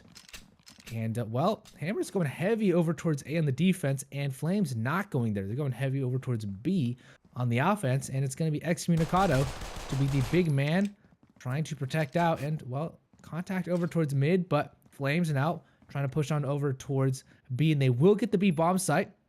They do spot Excommunicado, though. And Excellement's actually taking down Fair, so this retake could go very well here for Hammers. Flames now getting tagged down quite a bit, and now to perfection, a 1 versus 5. Nothing can be done as Hammers win the pistol round. So that's 3 of 3, I believe, for Hammers in the pistol rounds. Yeah, they just absolutely wiping it clean. No one went down for Hammers. And so now they're going to buy up again, like, you would expect them to. And we got that Scar coming out yet again. Excommunicado having a good time with it. Loving it. But Flames now having to really try again. And, it's not really supposed to go their way. Although we've seen it change before. It's going to be a tall order for Flames to be able to do it. I would assume They might have to just go straight here for B, or maybe hop up and go up into A. Got a nice two-piece. Elements, Excommunicado, and Explame train it out. So, Excommunicado not really taking all of them. I got 3 out of them. But, they're about to make sure, there's no aces just yet. Now, Flame's able to buy up here. It's the next one. We are going to see Fair coming out. Some shotgun action from the KSG. Definitely probably the best bet for that to happen. So, with that buy, I would fully expect a hard A push. That was where I would consider that to be the best case scenario. But they may have something up their sleeve. Yeah, we'll see here. Flames getting on into this bomb site. Emeria already there, but I think XN didn't spot him just yet. But finally, he's gotten 2 kills. Elements as well. Answer back with 2 in Flames. Nothing. Those shotguns didn't do anything. And Hammers once again start off 3-0. Can they start off 6-0 again? Well, they're doing pretty good so far. Not looking too bad. I mean, the fact that Hammers has never won here at all in the official sense, not too bad. Starting out with 3-0, we are seeing an absolute bum rush of shotties coming out. The entire team has a shotgun in hand. Mira actually having the only one different. It's just all KSGs running amok. Element starting the first one. It's a little bit tilted and gonna go from the side for Explame. They've got to get into A and just start blasting away to potentially make this a little bit better. X in, sneaky in the smoke, along with the Solomons. Here we go. Difference is better sometimes. Getting that first kill. But I don't think they're going to get any more Fair now at the KSG. He's going to be flashed out. They're going to try and clear him out, and they will clear him out. Oh, but he does get a kill on Explame, and another flash comes out, and he's gonna get knifed. So there we go. Hammers 4-0, and yeah, I feel like deja vu right now. Flames looking a little bit flat so far on their breach side here on port. I mean, what's really weird is we've barely gotten close to a minute. I mean, these rounds we're already 4-0, and it's only been just a couple of minutes. By all means, Flames is really trying to give it the best shot and go for an absolute hard pushes. But yet again, Hammers in these earlier stages are just combating everything that they're bringing to the table. So Flames really needs to find that accelerant like they found last time. Excommunicado, a little bit of fumble there. Probably could have, but didn't expect him to be here already. X in, going for 2, potentially 3. No, but Fearless able to pick off 1. Twirl able to take him out. Now we're going to be seeing Fearless coming out here from the sky, taking him down, and Elements on the other side of the smoke, cleaning it up. We're 5-0. Now here's Fair. He was able to do some pretty good work. Shot, nice headshot. It's great. But unfortunately, a little bit of the fun knifey knife action. Man, this is exactly deja vu. Yeah, and XN was sat twice on the exact same spot, and Flames did not even bother to clear him out. So that's a little bit surprising to me. Second time, even though that they're like, oh, surely he's not going to do the same thing again, and he did, and he actually got more kills. So maybe Flames check those corners regardless. I think they're going for a slower approach this time with the bomb all the way over towards breach spawn. So they're going to have to go all the way back if they even get control of a bomb site, which so far they should not go A. There are a lot of players on A right now from Hammer's side, and they've seemingly had very little success over towards B as well. So Hammers look to pull off a 6th round victory here. They have so much money in the bank. Excommunicado, $11,400. So this could be a huge win, but Rex does find the first kill of this round. 50 seconds left on the clock. And what will Flames do with this? 5v4 advantage. They're gonna flash out, try and make their way on over towards this B site. Excommunicado blind, but finally regains his vision. Can't get the kill though. And so XN and Fearless, they're rotating on out now. Let's find one for Elements, and XN finds another as well, but Fearless taken out. So a 2 versus 3. This is still possible here for Hammers to retake, but perhaps not 100% likely that it will happen, as Hammers trying to find any mistakes here from Flame's side. XN does find some damage, and will he take down Emeria? No. not the kill. And XN now a 1 versus 3. If he can do this, I would scream. Yeah, this would be great. I mean, just about 40 HP. This would be crazy. I think he's going to try and see if anybody wants to leave out the main doors. Maybe, kind of, sort of. Probably not. So it looks like we're just going to call that clean here. Everybody's going all the different directions. And, yep, XN's going to try and save himself. Make sure he keeps the weapon. And there we go. Flames picking it up a round earlier than last time. It's 5-1. Flames finally getting one onto the board. Now let's see if that could be traded out a little bit. Again, they have that investment stack of 40,000 in their pockets, especially Excommunicado, 12 grand. Definitely coming in with that knife, getting that little extra bump in cash. But they're definitely going to be able to buy you up. And we're still seeing some, at least one shotty coming out for fair to make that 2 for affection. So even though they just won the round, they're definitely going a little bit not 100%. You know, they definitely have their equipment, which is definitely a good thing to have. But I'm feeling A with the shotties. Yeah, also, I just realized Hammers have 3 players that name start with E. Explain, Excellements, Excommunicado. So they love E. And that's a completely random note. On another point, Excommunicado trades with Twirl as well. 1 for 1. And so, Flames with 2 KSGs, can they really do much? I think they're going to have to make a huge push onto the A site. The shotguns don't really bode well on B as much. And especially for the breach side, I thought it was a very interesting choice. But Rex does find Excellements. And now 4 versus 3. Here for Flames. Flames going to go way far out. Try and catch him off guard. Twirl also finds Fearless. Okay, Flames looking like they could take over the A side if they want to. That flash goes out a little bit early, and XN actually fully blinded by that flashbang. Bomb will go down the A site, and somehow they have traded out their KSGs for rifles, and Flames look to pick up round number 2. So a little bit less lopsided than last game, it seems, and Flames might be able to have some sort of life earlier in this first half. Yeah, I think definitely the call to go ahead and save potentially here. I mean, Explain coming up, you're able to pick off 1, being fair, just a little extra pick-me-up.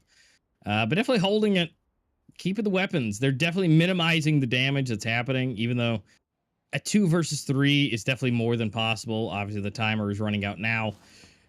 But holding and making sure that they keep it is definitely one of those hard moves that you have to play and make. But it definitely helps out in the long run because you don't have to spend that extra money. And now they're going to be able to buy up again, either help their teammate out or whatever they need to do cash-wise, and stay being a formidable foe against Flames for a longer amount of time. Yep. XN, you can see 6,100. Going to help out his team. Fearless. Only $200. Same with the Excellements. $800. So wealth disparity across the board here for Hammers, but doesn't matter. They're a team and they're trying to win as a unit. Flames now on the aggression. They're going to try and take over mid control, and they don't have full control of it yet, actually. Hammers really putting some nades over there, trying to contest as much as they can, and forklift, well, it might actually be for the taking. Fair takes down 3 in a row. Everyone on B absolutely in tatters now. Fair still trying to get something done here on A. I'm not sure why they're going towards A after mid was cleared out so easily. Explain now. I think they know where he is exactly, and they're going to walk on over towards the A or B bomb site, trying to get the bomb plant down. And, well, they will get it down. So Flames looking to equalize as soon as they can, not liking this down 5-0, and so trying to go for 5-3, maybe 5-5. Yeah, I mean they're raising it back up just like they did last time, which is absolutely fantastic. Although it's just a little weird that, you know, Hammers is able to just get these 5, 6 in a row without any contesting, and then all of a sudden they lose it. And then Explain does that. They don't even know where it came from. Oh, no way. No. This can't be happening. This can't be happening. Okay. Okay. I thought it was about to go down. That would have been really bad for Flames. That would have been a mental breakdown. That would have been very bad in their Discord. But it didn't happen. Nice. Nice battle axe there from Affection. But Yeah, Flames 3-5 now, or 3-5 at least. So moving one step closer to tying it up, and this game seems a bit closer than the last one so far. And A is going to be where the action happens, it seems. Connector or long. Whirl on the other side of the smoke. Affection does take down one somehow through that connector area. And that's always a hotly contested spot on the A-bomb site, but Whirl now will get taken out, just absolutely blindsided by that headshot here from Explain. Reacts now, trying to do what he can, but Affection answers first, actually. And now Elements trying to defend this A-bomb site all on his lonesome. There's really no one there. XN as well, but he's going to go over towards B. And Flames, a minute left. They could go really anywhere they want to. This could be big for XN here. If he peeks this, potentially, if they can get a distraction, and he does at least get one. That was almost a terrible time. Although Elements getting a nice wall bang. 2-1. I mean, this is very possible for Elements. I mean, he has done plenty as far as taking out 1, 2, 3. I mean, this is not for me. This is definitely something that I think he absolutely can do. He has been seen. Can he make that connection first? It may be all over. Well, Affection doesn't have any armor. They know he has a helmet, but no armor. So if he could take down Affection, that could lead to reaction. They're not trading each other, but no, Affection, he said, I don't need armor. I'm going to try and tie it up. And they're 1 round away now from tying it up. Flames, this is looking a little bit more like the team we typically see of Flames. And Hammers, they, after getting off to a good start, having a little bit of a tougher time here. Emuria, near the bottom of the scoreboard. Fair, Affection, and Twirl all having good games so far. And Excellements, Explain, XN, doing solid on their side. So, even game, I would say. And, well, Flames now full send it over towards B. There's actually no one on the B side. If they go quickly, they can have full control of the B side as soon as possible. And Excellements now finally rotates on over, but it's a little bit too late. XN actually does take down Emuria. Oh my goodness, Excellements! Excommunicado. Somehow Flames just get absolutely stopped at the last second. And Excommunicado comes in with the scar at the last minute. Flames look like they had an easy route to B, but it just folds at the last second, and Hammers at least tie up the half. Wow. Yeah, that was absolutely just beautiful. Just took them out entirely. Although we were going to see a full sweep almost to Deagles. We got the KSG as well coming in from Affection. This should be any day of the week. Running up in here. Hand cannons, shotguns running. But they might be able to, keep this extra little lead, especially right now. This should be any day of the week for Hammers.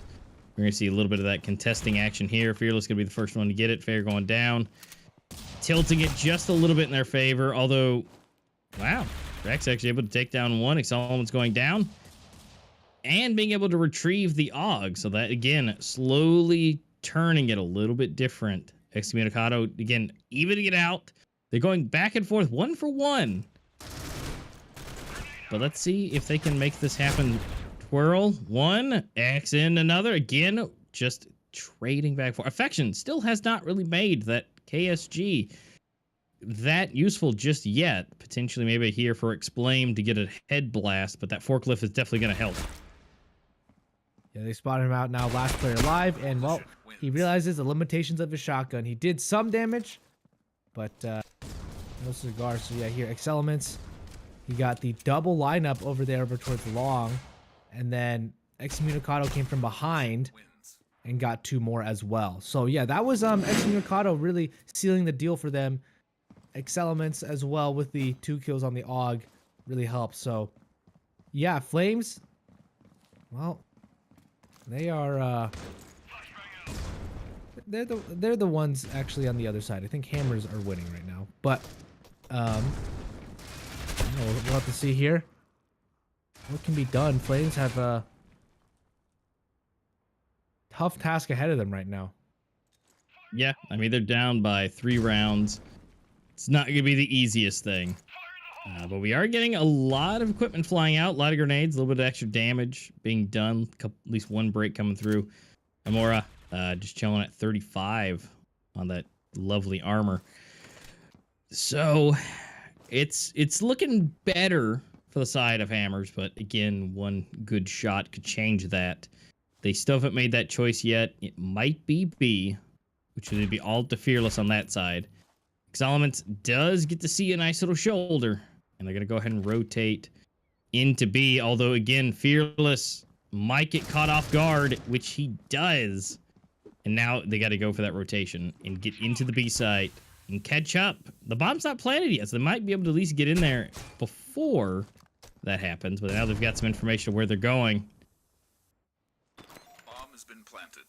World's playing so aggressively up close. I think he's waiting for the smoke to fade, and is XN aware? XN is aware of where he is, but Twirl will not get the kill. So XN now evens it out with Excelements. A 2 versus 2 now in this post plant. That flash comes out, buys him a little bit of time, but XN runs out. No, just stop shooting. I guess that was very strange. And okay, there we go. Hammers get the retake. That was a very confusing post plant. I am not sure what happened on all the players' end, but Hammers double the score Flames now, and if they win this pistol, that'll be 4 for 4, and they're gonna only be 4 rounds away from taking this map. They could 2-0 Flames. Yeah, they definitely can. And of course, if they take this 4 for 4, then that means they must be a fan of Wendy's for some of those specials and be able to just go out to lunch for a nice victory, because that would put them in a very, very good position to be able to take it. And they're going to go ahead and have that early interaction here in mid. Hammers rocking around. They're taking lots of damage, but who's taking the most damage is Flames. They're all down to fair. Although Excommunicado and Fearless looking really, really low themselves, but Excelements himself, the main man, is still rocking and rolling. So we're going to see Excommunicado go down, but the bomb's planted. So now it's all up to fair to not only kill the last 2, but get in there and get that bomb defused. Yeah, they know exactly where he is now with those shots fired, and well, he does find one. Can he actually get under this bomb site? Trying to catch them off guard, and I don't think he knows where they are. They should have a huge advantage here. He does not take down Excommunicado, and Hammers take the pistol round. They are 4 for 4. I'm not sure if they have Wendy's in Asia or Europe, but either way, Hammers looking real strong to take this map away. And hey, Master, this is a surprise. This is genuinely a surprise for me. I really thought it was going to be Flames. You know, I was honest with you, too. I thought so, too. I mean, Hammers being everything that's happened, being that they've only 1 out of 10, is like, well, Hammers was, they're going to put up a fight by all means, but I honestly didn't expect it to not only be as close as it was for Grounded, but for the fact that Hammers were going to take, when they took the lead, they took it astronomically. It was just going 4 or 5 in the ahead. And Explame, showing us how it's done. Double shotties. Just blasting away. I think this is exactly what Flames was trying to do with the shotguns before. But ultimately just weren't able to do. Explame is just taking faces. He said get out of here. One left. It's just Fair's face left. Although, 4 HP left for Fair. Not good. He definitely did some damage. And he got 1 kill, but 4 HP? Yeah, you better watch it. If he gets a paper cut from one of these boxes, he is going down. Yeah, I think he spotted one over towards mid, and I think he's lucky that there's no fall damage in Critical Ops, but he should be getting taken out there. And Hammers, yeah, so close to the finish line and in a dominant manner here on Port 2. Yeah, they're really doing a good job. They're really using that team play, as I mentioned in the earlier part before we started, is their team play seems to be very cohesive. And it looks like they're doing it just fine. They're communicating, they're rotating quickly. Like, the moment someone sees, they whip it around and go the opposite direction to get into position. It's honestly pretty nuts with how quickly they move as a unit. And so, first to double digits. Now we're going to see just the first little tip here. Oh, no. Flames, they're going to do that thing again where they just absolutely obliterate Hammers in the best fashion possible as a full clean sweep. I mean, you don't think they could have done that any of the other times when they were down by 6, you know, and just stop that? It's like they do it, but they do it good. They always do it so late in the game. Like you couldn't have thought about that earlier. But, you know, either way, better late than never. So maybe it gives Flames a lifeline. You can see Hammers don't really have a lot of money, not a lot of equipment. And so Flames could pick up round number 6 for themselves. Maybe start to get the ball rolling on a couple rounds in a row. And maybe that'll stop Hammers from getting any more. I think, yeah, they get 1 kill, and that's it. So Hammers not able to pick up any rounds there. Flames now should actually have another one, I think, as Hammers aren't going to fully buy out because half their team can't fully buy, so they're going to just go for this half buy with the pistols. So Flames could get round number 7 too. Yeah, this should be pretty decent with these Deagles.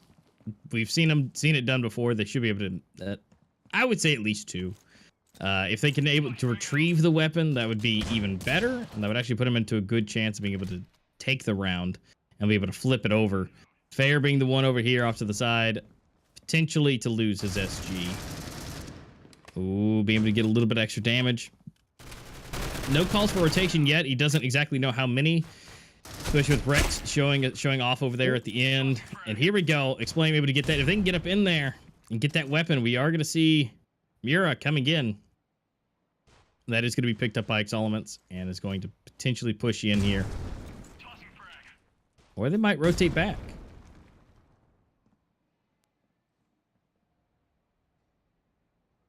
They might.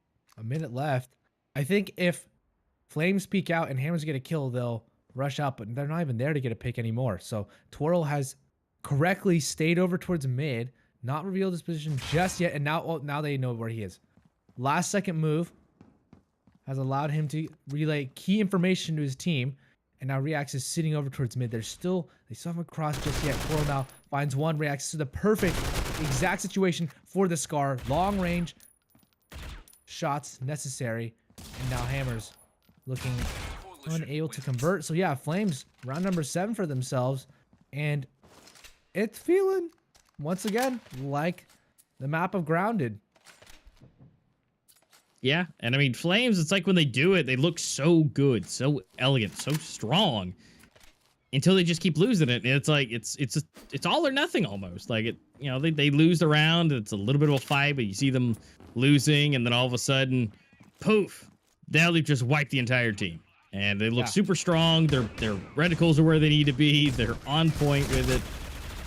And oh no, right Affection. Wow, 3-piece right there. Getting a little bit better. Well, maybe not. You're able to, you know, trade it out. X-In's the only one left. 1v3. Again, they look so strong all of a sudden. It's the craziest thing. And yeah, XN, last person alive too, so not sure what can be done here. They just trapped him in. He does find 1 kill into Muria. Anything else done? No. Fair will take him out. So yeah, Flames, this is what? 3 rounds in a row now for them. And Hammers should maybe have money to buy. No, they're going for the half buy again. Flames could tie it up. This is really feeling like the last round or the last map again, where, oh my goodness, that triple kill from Affection just mowed him down. But yeah, Flames getting close towards the very end, but Hammers might be able to close out again. Who knows? This could be deja vu from last game, or we could be seeing Hammers once again claw back to victory.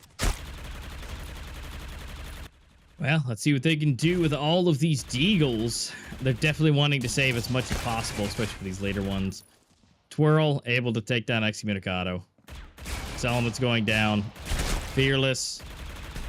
X in, and wait, explain, changes it a little bit. So we got 1. The grenades are coming through hard, and Twirl able to just get the last little bit of damage necessary. And we're almost to a tie. Flames at 9. Hammer's still rocking at 10. Once they hit double digits, they hit an absolute wall. Now, they've saved up so much money. They have now have full everything. With still 12 grand left. So honestly, they should be able to do 2 in a row and get that lead a little bit back if they can do that. A lot of stuff flying, a little bit of damage. Actually, a lot of damage towards Rex now. 2 grenades. this is the best chance. Now, is Flames just going to absolutely delete them again? Maybe not. Solomon's going to take down Fair. Here we go. Excommunicado for another. Excommunicado again. He just likes me saying his name. That's all it is. And so he's just going to keep rocking and rolling it. And we're down to Twirl and Affection. That is it. Affection trying to show us love. Excommunicado again. And then Exclaim to finisher.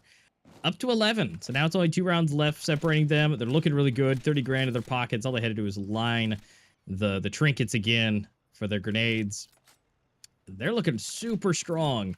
And if they do it here, into match point, Flames will be broken. Yeah, it goes back to what you're saying about Flames just either 100% on board or nothing. They didn't get a single kill that round. And it looked like the stove was off. There's no flame coming out, but in previous rounds they'll have some sort of spark at the very least. So right now it's looking like Hammers have that advantage going over towards A long. If they can take out Affection, they should have control of wherever they want to go. So it's looking likely here that Hammers could pull off match point. 11-9 right now, but could be 12-9 in a short amount of time. As Fair, there's one player from Flames to sit on the A site proper. We have Affection sitting over towards A long. He's going to rotate on over as well. And Murray as well going over towards mid. I see what he can do. That nade could do some damage. It will tickle XN, Fearless, and Excelements. But Murray is going to have a huge amount of work to do with only 1 HP as well. 1 HP, no armor, 50 on the helmet. And he could get taken down right here, right now. No. Yeah. Yes, he will. He will get taken out. And so defense is wrecked on the B site. It's going to be Fair to try and do something, but he's smoked off. And do they hear him exactly, though? I think so.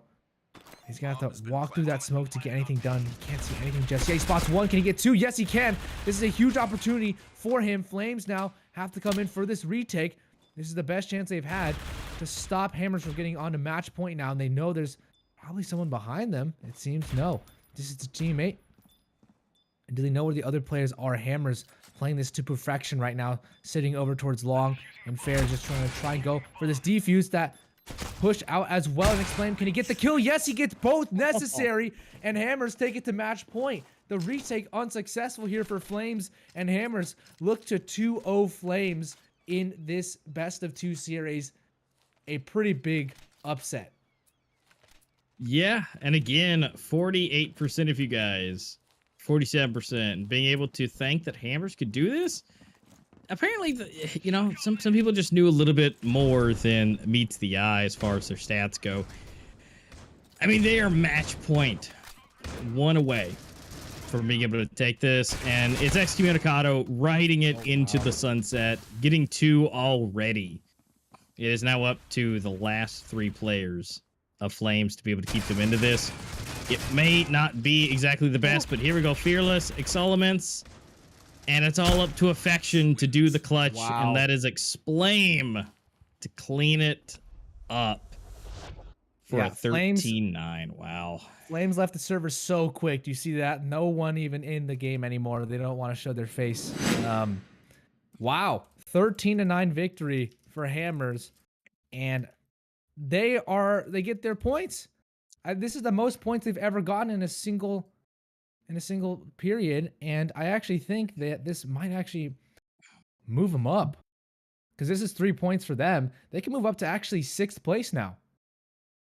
Yeah, actually, yeah, this should be pretty big on them now. The round balance is not looking too great, but points wise, I mean, honestly, that was actually pretty decent as far as 13-9, so that should help them out a fair bit as far as their standings go and the round balance is concerned. As you can see, they're at the bottom slot now, up to 39. Yeah, up to 6th place, up to 4 points. Now Team Phoenix and Aurora down to the bottom. I mean, yeah, Hammers really keeping themselves in a good spot, and now Aurora still holding the -52. Team Phoenix look a lot better with that round balance, but my goodness, Hammers really turning themselves into a better position. And if they could do potentially something else in some later rounds, they might be able to take 5th place. They're only 1 point behind Flames. Yeah, This could be really good here. And well, if you want a chance, maybe even compete against one of these teams, you can head over to the circuit, Critical Ops Circuit Intermediate. Right, registration opens tomorrow, and basically, as we mentioned before, it's kind of like a relegation system. So Team Hammers, they have kind of moved themselves up to a little bit more of a position where they can be a little bit more safe against that relegation. But regardless, I think we'll be seeing that next matchup against Team Phoenix and Invictus coming up shortly, ladies and gentlemen. We'll be back after a quick break, but this should be very exciting here as Hammers have moved themselves, have changed their position, and we'll move over to Team Phoenix and Invictus shortly. Stay tuned, and we'll be right back.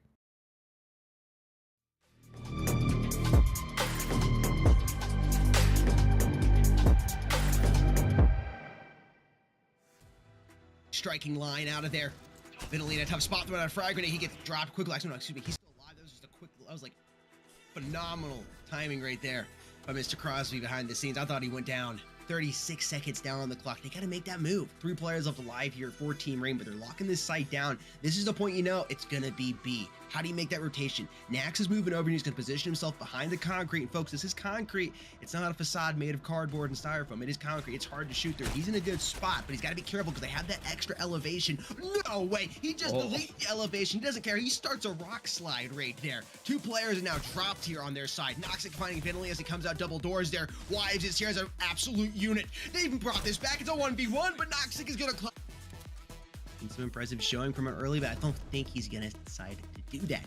Grab that Eurasia, go ahead and get on out of there and try to save it for the next round. He's having a difficult time with Falta, so he misses that first shot, and they know where he's at. Tries to go for the no-scope, quickly zooms in. Oh no, it's a disrespect from the knife, and he gets dropped. Team Rain has tied it up, folks. Why, Finley, definitely, with the sniper roll, he knows how to dance and play with it. Just great. And that's just being able to use it to your advantage. Fallen Knight, again, the early piece, but they're going to blast him through the smoke. Fall's able to pick off Noxic. He's in a tough spot. He's got to try to utilize that smoke and try to get out to the right side of the B site. He's actually going to decide not to do that. He's going to go through apartments. I don't know if he knows these 2 players are low on HP.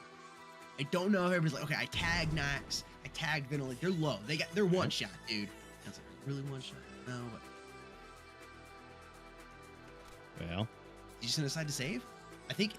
I'm looking at cash here. I guess, is he going to try to buy for Noxic? I guess that's what he's going to do. Throw out the SG for Noxic. I mean, they definitely have the time. There's no need to waste the SG. I think that's what they're going to... Oh, no. He saw it through the smoke. Whoa. I think that may have just been a piece of luck, because I can't go much farther than this. It either ends here or we go to round number 25. Here we are. 24-15 there for Fallen Knight. 23-13 for Naxera. Well, definitely the MVP if Rain ends up winning this. Oh, absolutely. Naxera has been unbelievable today. But they got to make a decision. The bomb is, it's in a nice spot, but definitely not close, but not far. Is he on that pixel? I don't know if he is or not. He so tried it. Oh, man, so close. If he just had his crosshair position, maybe he didn't know where it was at. There's no way he did. He's a pro player. He knows where it's at. He was just being disciplined. He's got to have his crosshair position in case he gets pushed. Push around my line. Might be able to, again, come around from the back, pick up a weapon. He needed it, man. The way he entered the smoke, Melody is so unbelievably low. He's hanging on by a thread. Nax finds Nox. And he doubles up on Knight. 45 seconds here now on the clock. Nobody's yet to get dropped. Kissel also has that scar out. They can really make a move over here towards his A site. Bomb is still hanging back, though. Almost like maybe they want to fake in towards B. Yeah, here's that full mini map so you can see exactly all what's going on. Look at player number 8. He's moving around through pool, trying to catch these players off guard. Like this play from Elevate here. It's a little risky, but it could really pay off for them. Line almost knows what's going on here.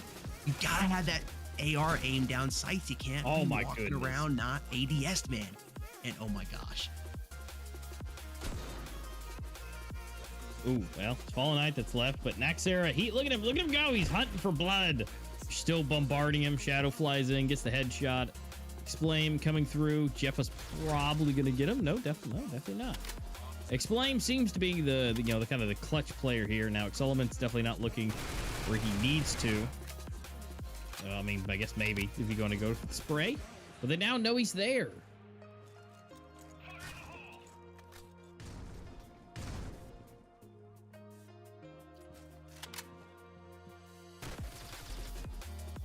First time we've seen the Scar here in this map.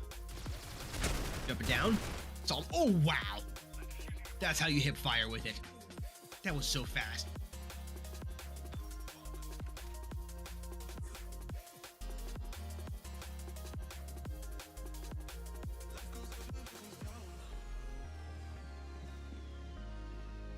All right.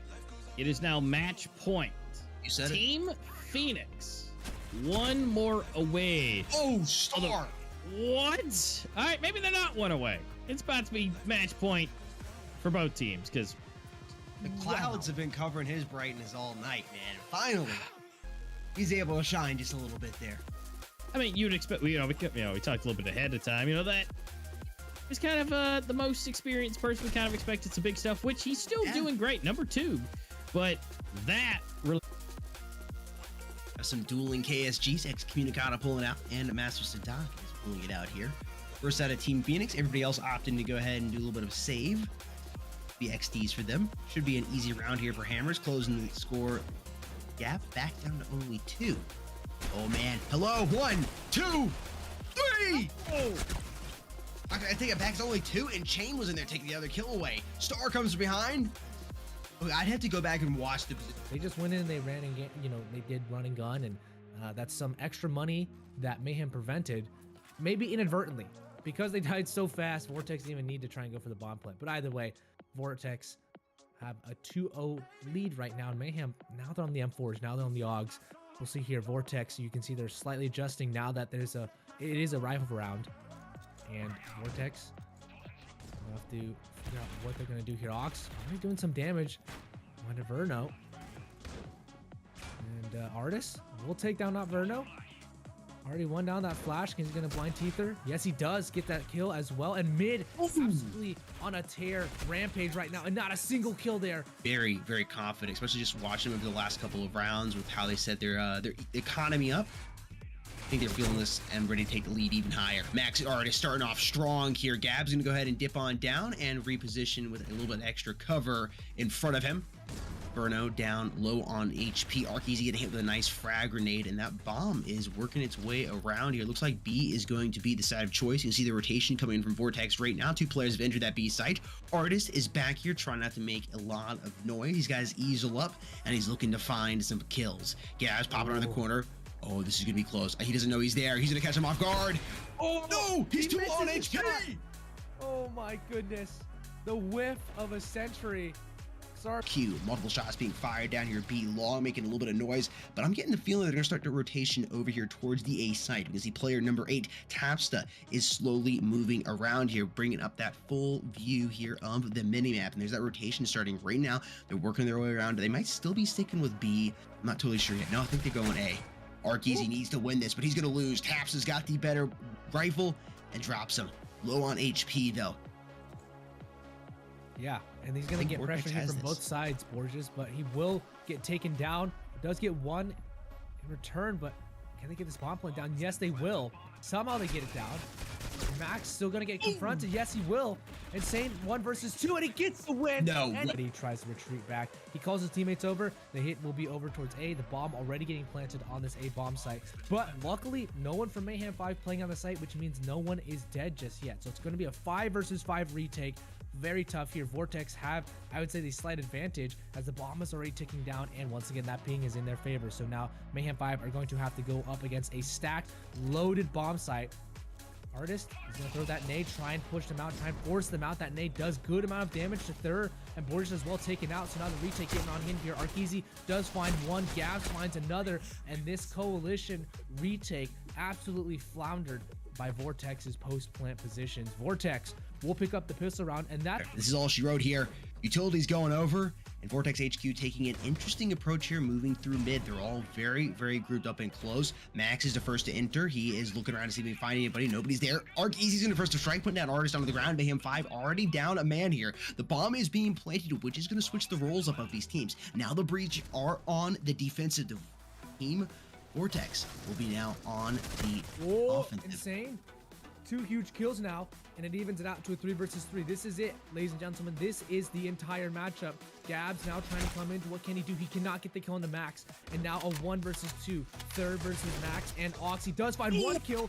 It comes out to 1 versus 1. Max will be able to win this one out. No, he won't.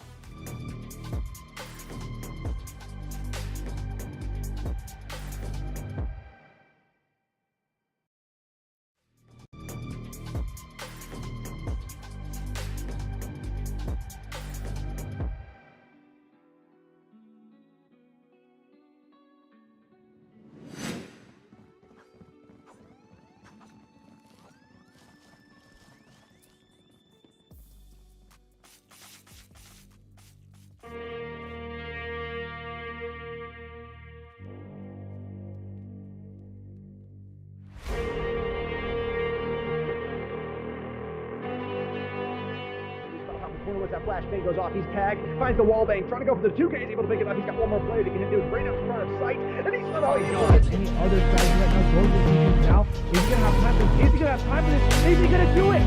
Oh my god! He does it! The ninja gets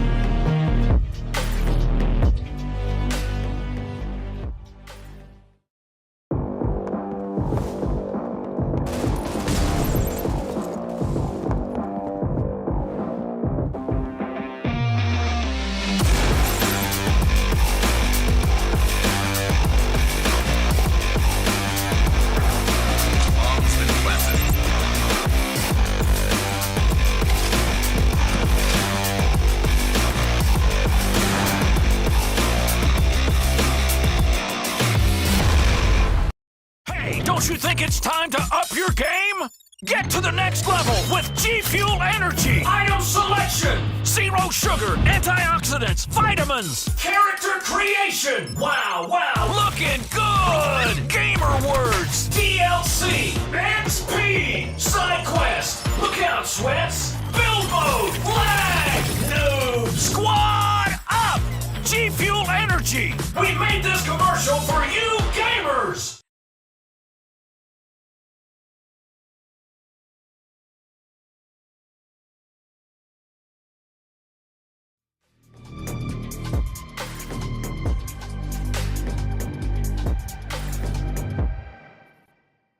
Alrighty, guys, welcome back.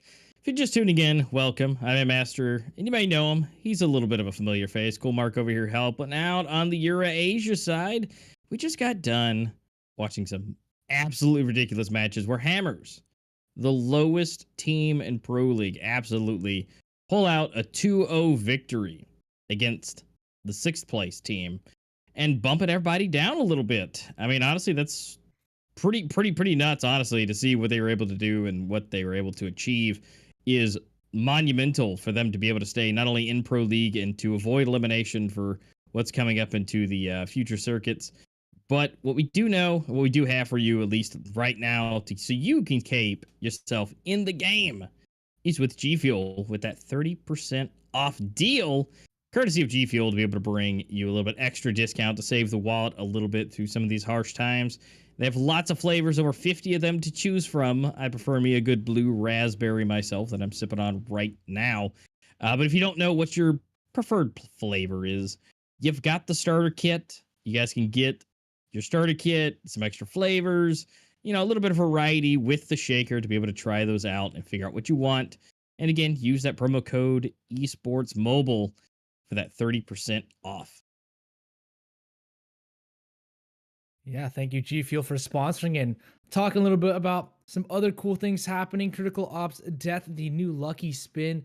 Checking out some of those skins that you can get in this new Lucky Spin. It's a nice little theme here, but there's gloves, there's a sword, there's AK, M1887, P250, and nade skins as well. Undertaker, Flesh Wound, Hollow Thorn, Memento Mori, Cold Bones, Buried Ashes, Final Breath, and Boneyard. So all of them have that nice blue tint. All of them have that nice little death kind of theme going for it. But either way, I'm excited for this next matchup. But before we get into that, let's talk a little bit about the Critical Ops Intermediate Circuit Series. It was previously, or the Pro League was honestly more so like the circuit before, but the circuit has now been modified to be the Intermediate Esports ecosystem now.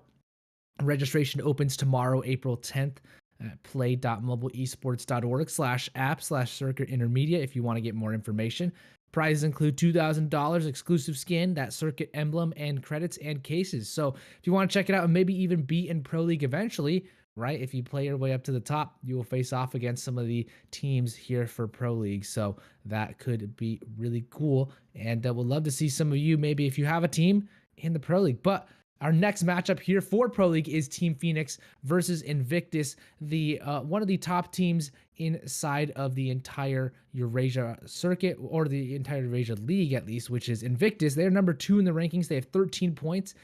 Team Phoenix, number 6 in the rankings with 3 points. And obviously this is to be updated based on the games that happened today. But if you want to vote on who you think is going to win, go to the link right here on the screen, community match voting, right? You can earn big prizes by voting in these Pro League matchups, right? A chance to win the exclusive Pro League champion skin as well as credits and cases. So anyone registered with a Critical Ops account can participate. You can vote on who you think is going to win 2-0, 1, or 1-1, right? It could be a tie, or one team could win the best of 2. But let's talk a little bit about these teams. Master, why don't we walk through Team Phoenix first? Yeah, let's take a little stroll with the bird that never dies. Team Phoenix, they are a familiar name, but this exact incarnation of Team Phoenix, not a lot to really go off as far as history goes, but the roster itself looking pretty good. The most notable there would be Master Sadok and Jeppa, as far as being the most seasoned of the players, as far as being in mid to high 70s as far as their maps go. Now the rankings or win rates looking really good as far as win rates go. Not necessarily the best. We do see one above 50%, so nothing crazy there. Now maps all across, we do have a lot of NAs there. That means they definitely have not gotten a lot of those wins there, but again, they're still at a good ranking as far as everything. But 33, 33, and 50 for Canals, looking to be their best. But Invictus, on the other hand, are number 2. Invictus has worked their way, grinded their ways to the second place, almost to the top. Now they, on the other hand, have some good accolades there. We've got second place, first, and 16th across the circuits, Amber's Victory, and Worlds. So they've definitely got a little bit extra accolades under the belt over Team Phoenix. Rolling over to their roster, a little bit about the same, but we are seeing 1 extra or 2 extra above. Jimmy there, Hakeem chilling there with some good rankings there, along with Mixage and Z-Knight. Those are your most seasoned players, and the win rates look absolutely nuts, even up to 92% with Adam Q in those games, which is honestly, I don't think we've ever seen a number that high as far as a win rate goes ever. Now their maps looking solid. We got 2 100% Soar and Village, both. They've never lost one. So I would assume that maybe that might be something we see today.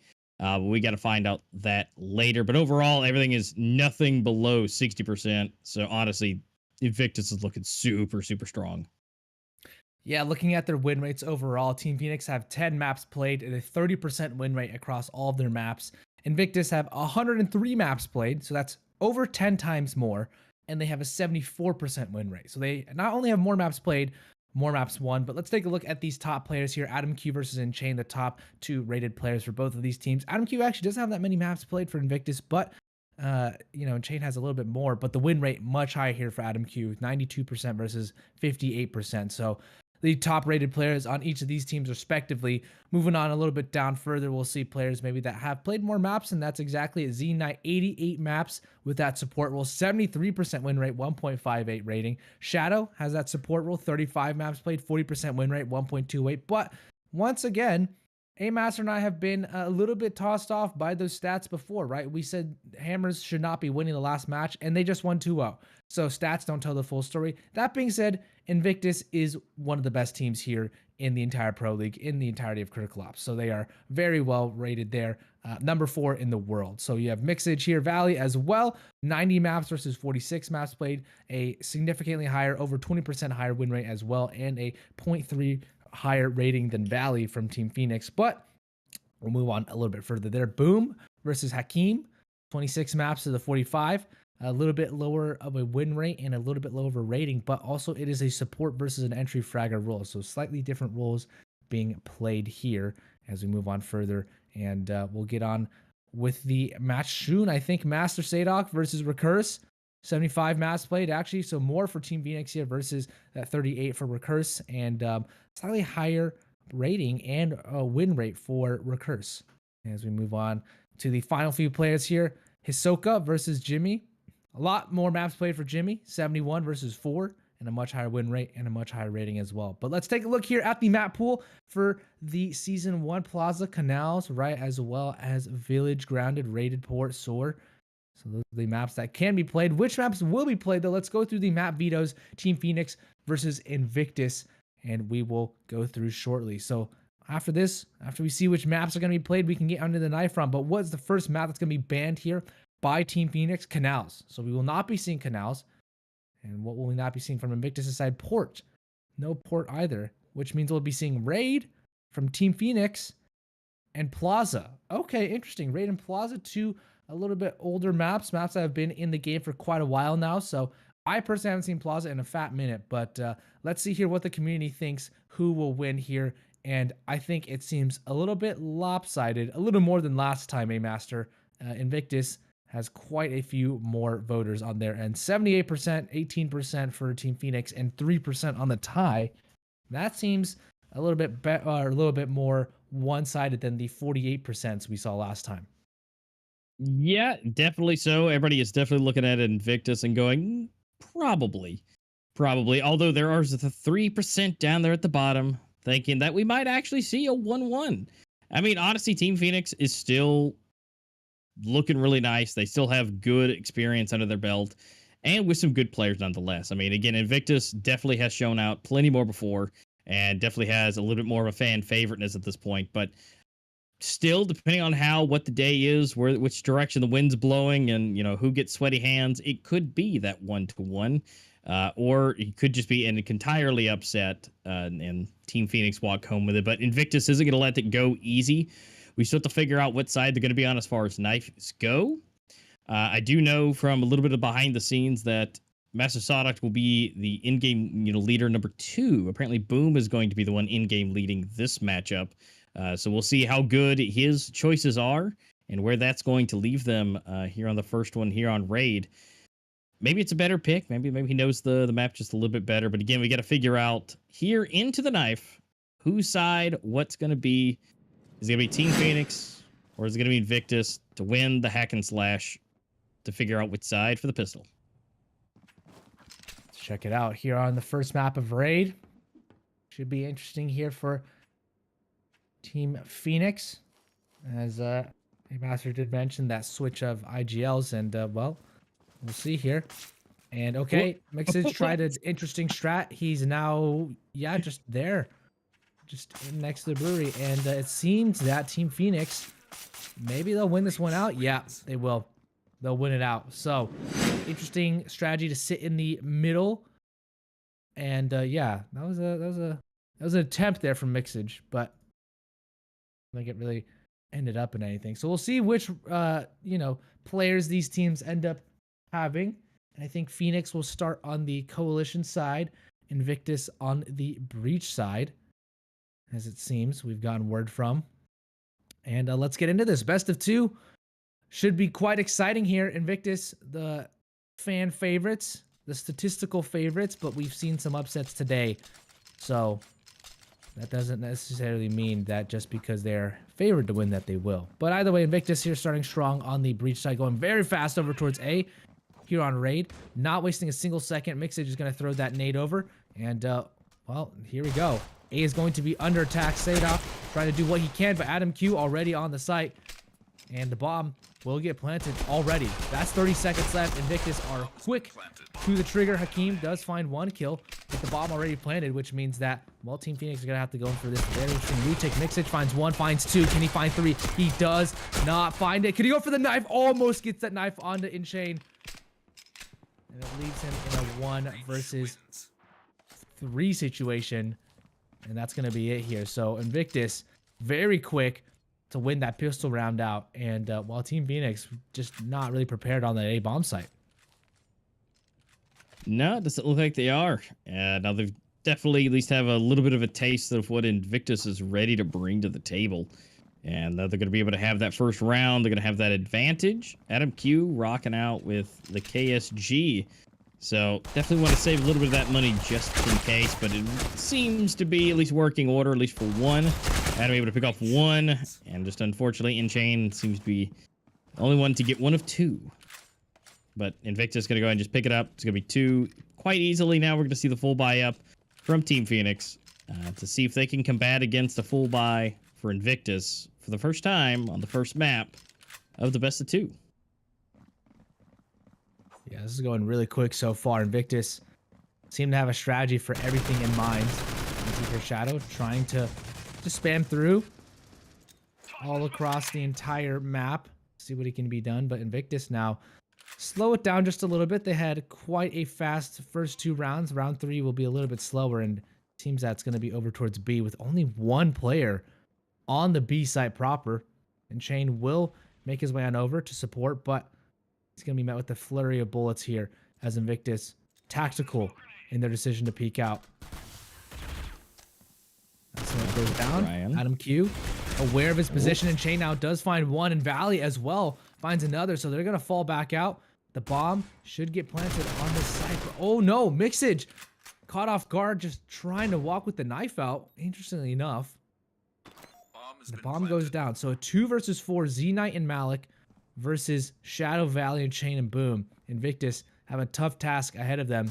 Hold on to this bomb site, and Z-Knight though does make it slightly easier. Does find one. That smoke goes out now. A 1 versus 3 necessary. Z-Knight cannot take down Shadow, and he goes in for the double kill. Defuse comes in. Team Phoenix first round on the board.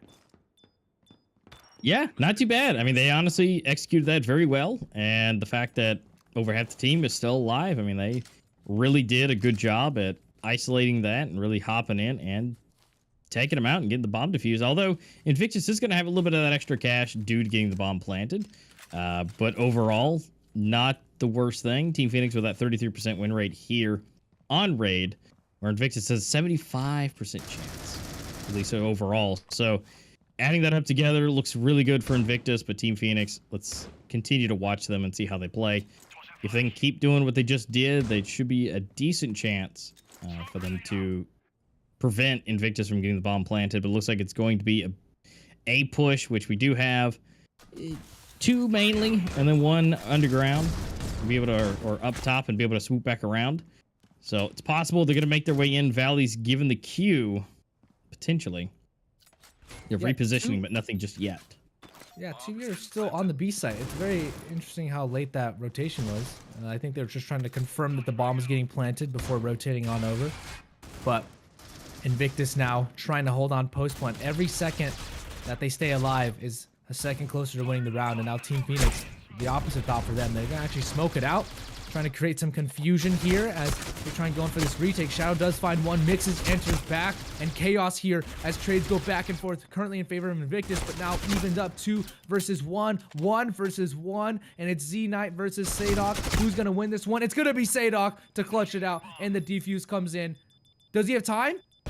No, he doesn't. No. Invictus, they held on for just long enough, and Team Phoenix not able to close out that retake, so a valiant effort there by Master Sadok, but wow, Z-Knight held on for his dear life in 7-2. That kill, that delay allowed them to maintain their 2-round lead. Yeah, because we all know it's up to the rounds, not the kills. So ultimately, they were able to cause them problems long enough to be able to take it. But honestly, you know, valiant effort, being able to clear it all out, but just unfortunately not be able to claim that defuse. Adam Q getting that shoddy blast right off the bat in the underground. Changed it up a little bit. Ooh, Shadow sprang through the smoke, able to get some extra fun. Valley there to help as well. But we're going to see the blast. Adam Q is not in a good spot. Flash coming out. Going to push up. Oh, make the blast. Does he connect the third? No. Back it up to reload. But again, putting him in a better position. That shoddy is nasty in the close quarter, especially in the underground to keep that. Oh. But Valley and Shadow able to clean it up just a little bit. Malik for another. Okay, Malik 1v1. 1v1, and Chain doesn't get it, and I think they have time for the defuse this time. Yeah, I think they do. It's the same thing, but able to get it done this time. Wow. Woo. This is a fun matchup so far. Wow, yeah, this went wide back and forth, and they tried their best, and I don't think you could have played it any better if you're Master Sadok. You jumped up, through the smoke, tried to get the defuse, but just didn't have time. Yep. Yeah. If he had done that just a few more seconds earlier, it would have been possible, but they were able to do a redo for that last round to be able to make that happen again. So now they're only separating by 1 round, which is not too shabby, especially this early on. Invictus is down on pistols, so should be a good chance for Team Phoenix to tie it up. Bomb has been planted. Yeah, could be. As we see here, Malik. What he can. He's gonna get that kill there. No. Wow, this. How did they get the bomb plant again? They have pistols. This is a save round. They should not be winning this round at all. If Invictus win this round, I'll be slightly concerned for Team Phoenix here. I think they're just gonna leave the bomb to detonate. No, Malik does find one.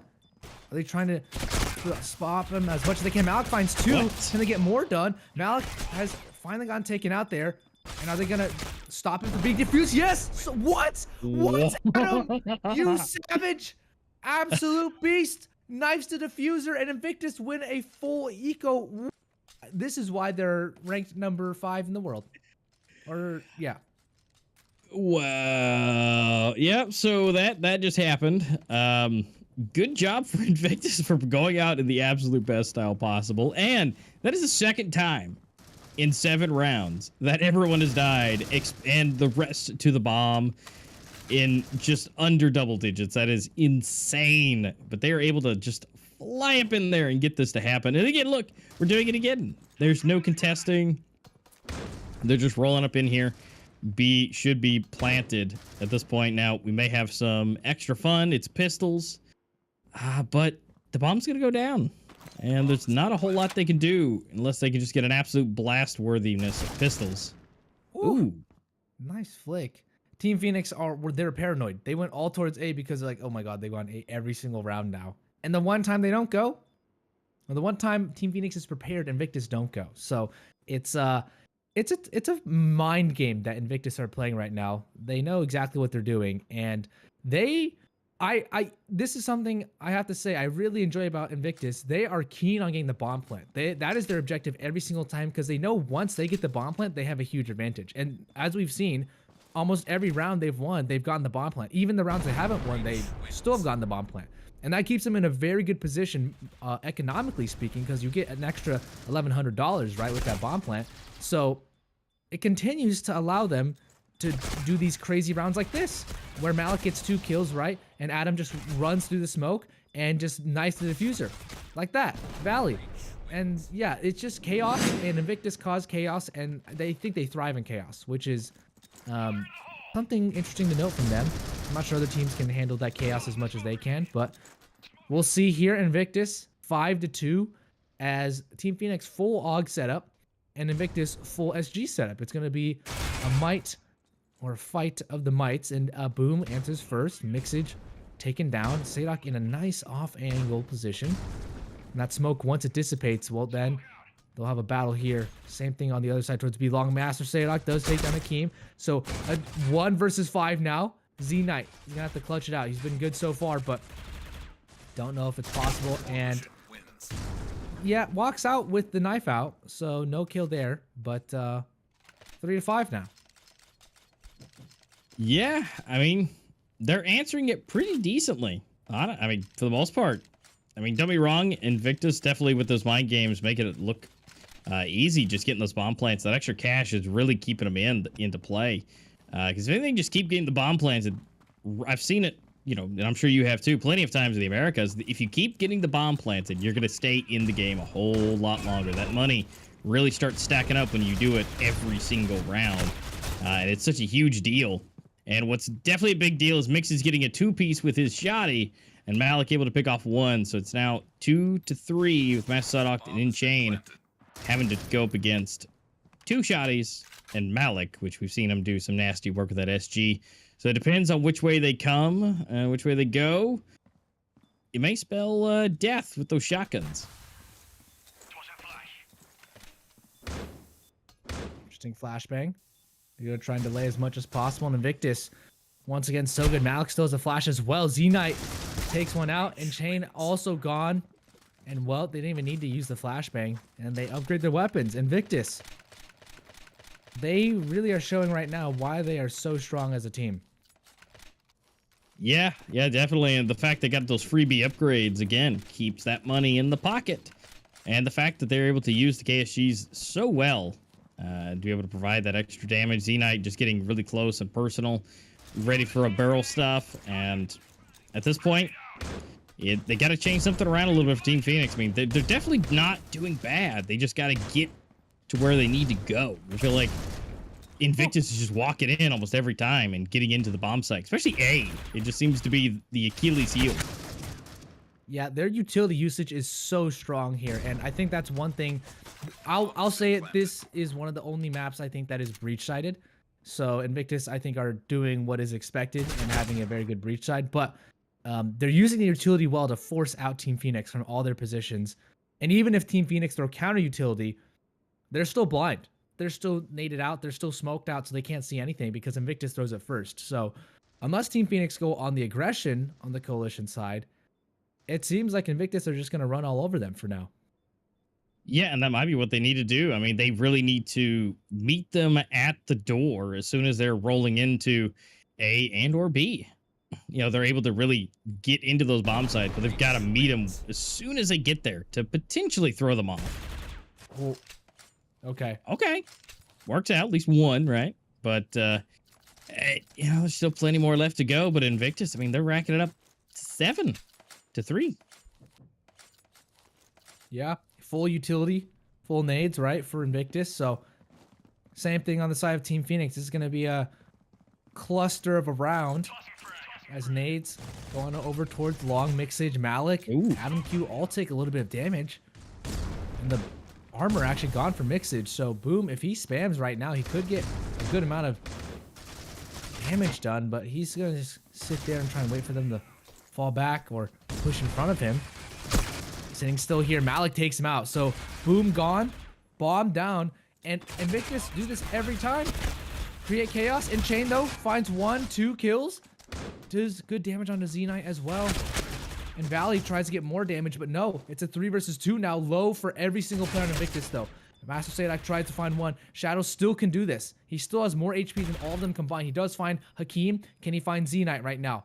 Trying to look for it, trying to use that smoke to play off of right now, but he's going to get tagged out from behind, and Mixage with less than 35 HP takes him down. Invictus pushing the pace. They just speedometer all the way to the top. Pedal to the metal, and that's their pace, and that's how they've been working, and it has been working for them. Yeah, they are just rolling forward. 8 on the board. Again, they're really using that aggression and the breach-sidedness to their advantage. I mean, they again getting there quickly and not wasting any time. They're just rolling into it. And again, that's what I'm saying, where Team Phoenix needs to kind of match that aggression a little bit. And now, granted, that's kind of a 50-50 shot of being able to meet them at the right bomb site. But like where they are now, we have only one each in the bomb site, and everybody else is positioned really well. But here's where it's about to be a 4-man explosion into A, and we've got 2 that need to rotate around. And so they're luckily not pushing it as quickly as they have been, because now they're able to potentially set up and be able to keep them down.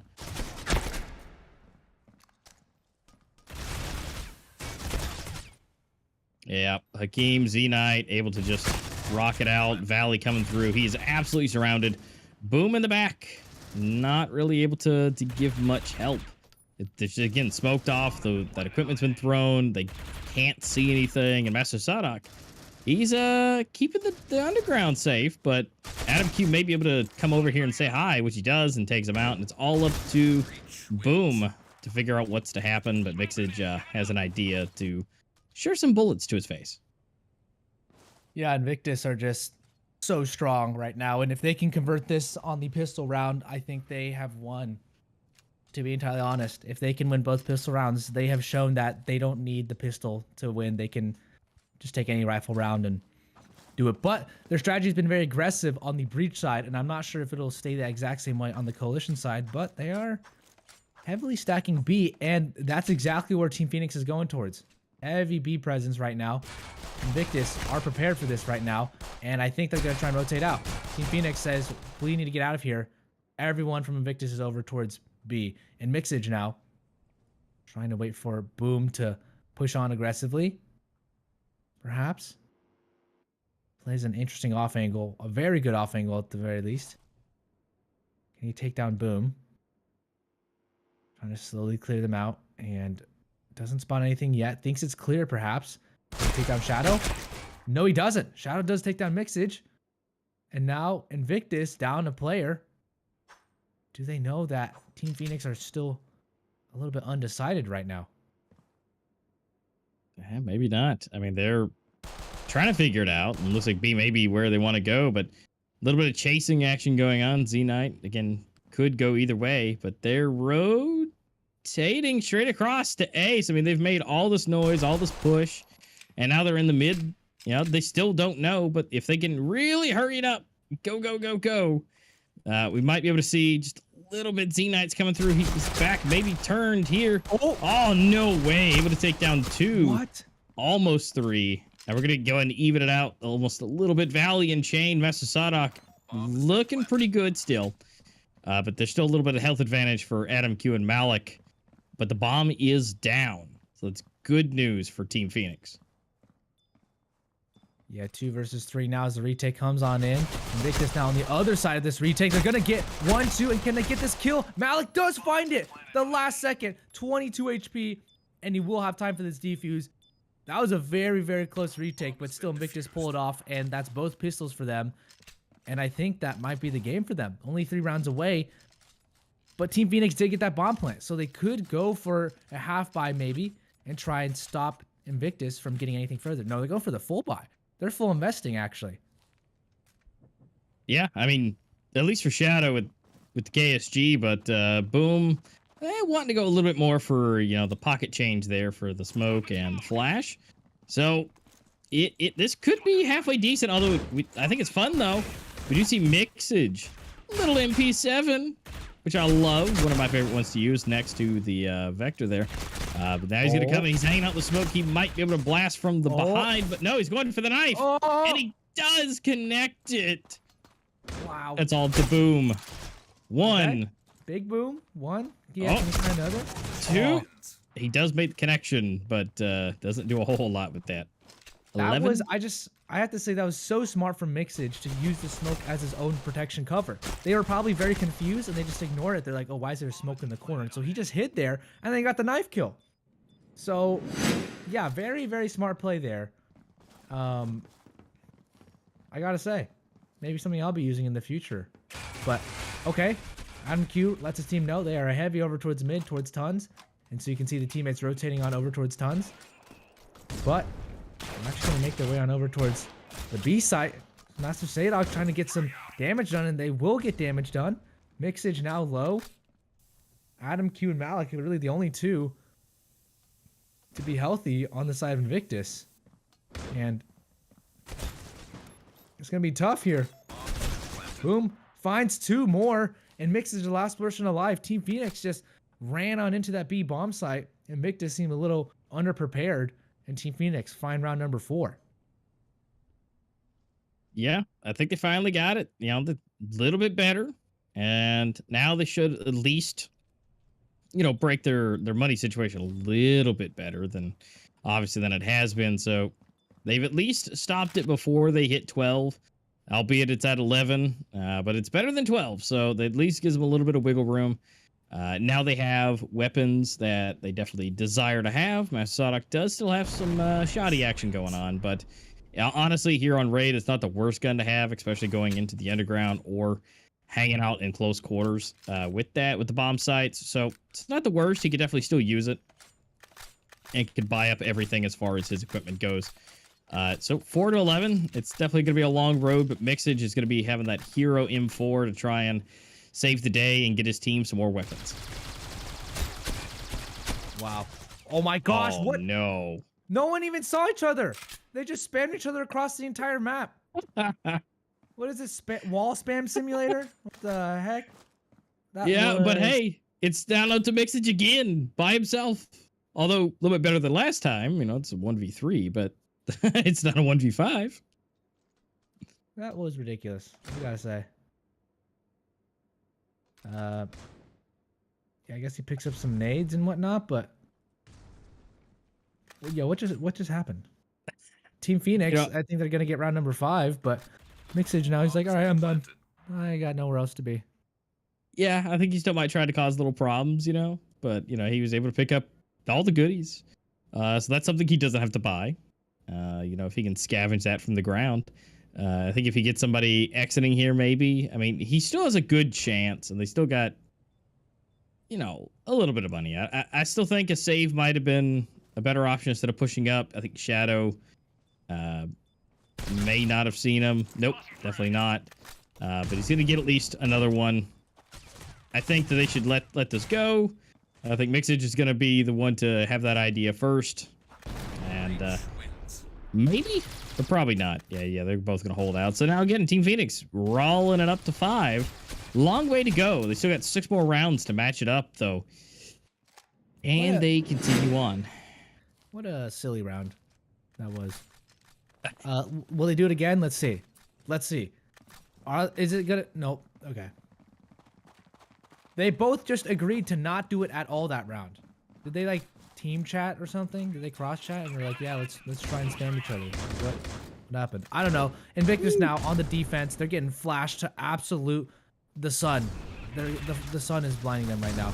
And now the king can finally see, but he's gonna be blind. Boom's gonna find 2 kills. Z-Knight finds 1, but Master Sadok's taking out most of his team now. He gets 3 kills No so way. far. Z-Knight, can he take down Sadok? Adam Q takes down Sadok. Boom, now the last player alive. And it's Adam. Okay, what? What? That should not have happened. But 1 to 1, they go down, down, down. They go. Oh no. There's like, yeah, you can't predict these things. That should have been around there for Team Phoenix. They had a 5 versus 2, and then Z-Knight gets 3 kills and Adam Q gets last 2. So absolute craziness. And here we move on into potentially the last round. We have match point here. Team Phoenix need to win 8 in a row to win. Invictus need to win just 1. But Boom is trying to make it a little harder. He says, yeah, you're going to be down 1. But remember, last round, Invictus were down 3 players and they still won. So it doesn't really matter. Team Phoenix now trying to aggress on it in the site. Z-Knight just stops him. Then their tracks. Again, the dastardly duo. Z-Knight and Adam Q. Nades out over towards Long. And Chain takes a little bit of damage, but not too much. And Adam Q now trying to spam through, see what he can do. That reload comes on in. Valley. Can he take down Mixage? Mixage spots him out actually, and then Chain finds 1, but it's just a 3 versus 2 now. 50 seconds left. 55 seconds, actually.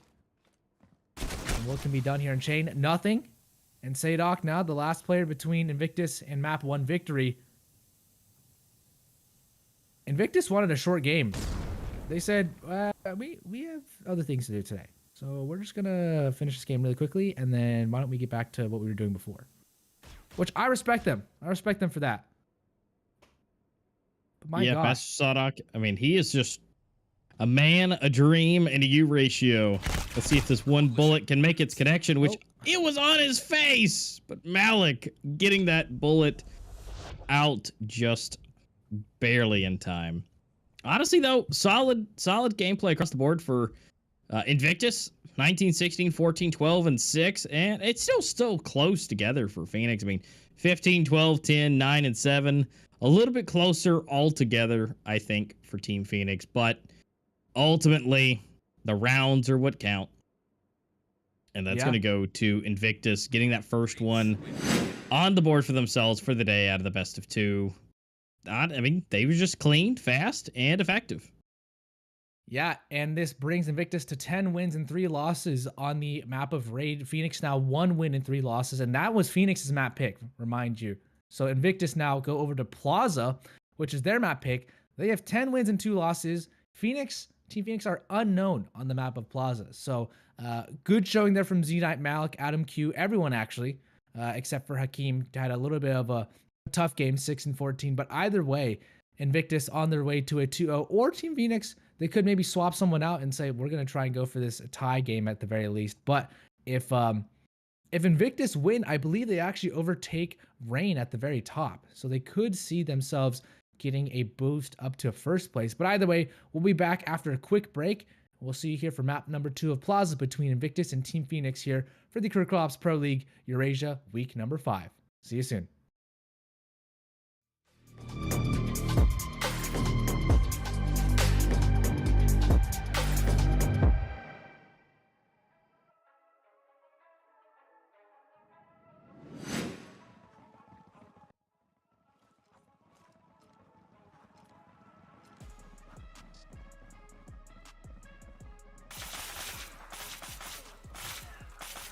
Coalition wins.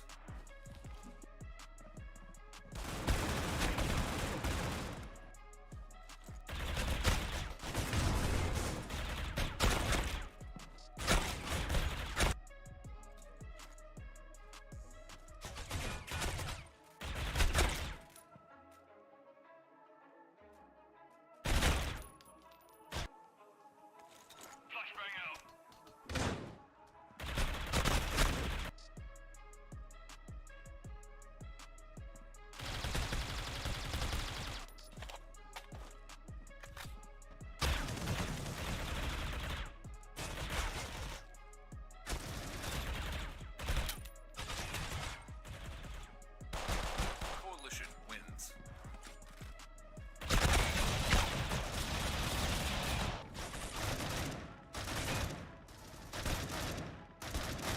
Coalition wins.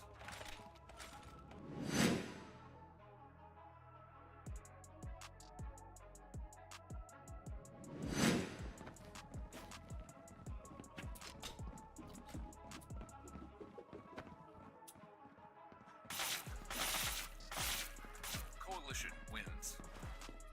Bomb has been planted. The bomb has been planted on B.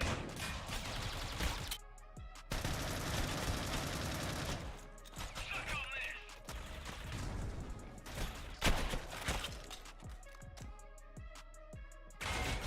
Pop and smoke!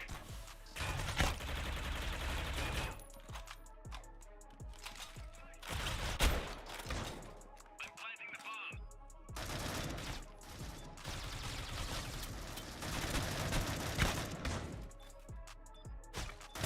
Reach wins.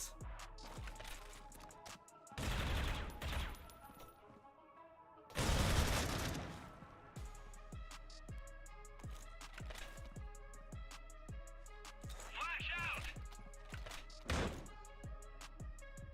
Suck on this!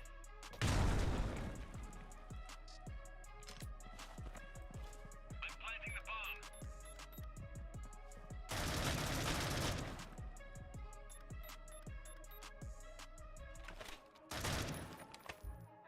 Planting bomb.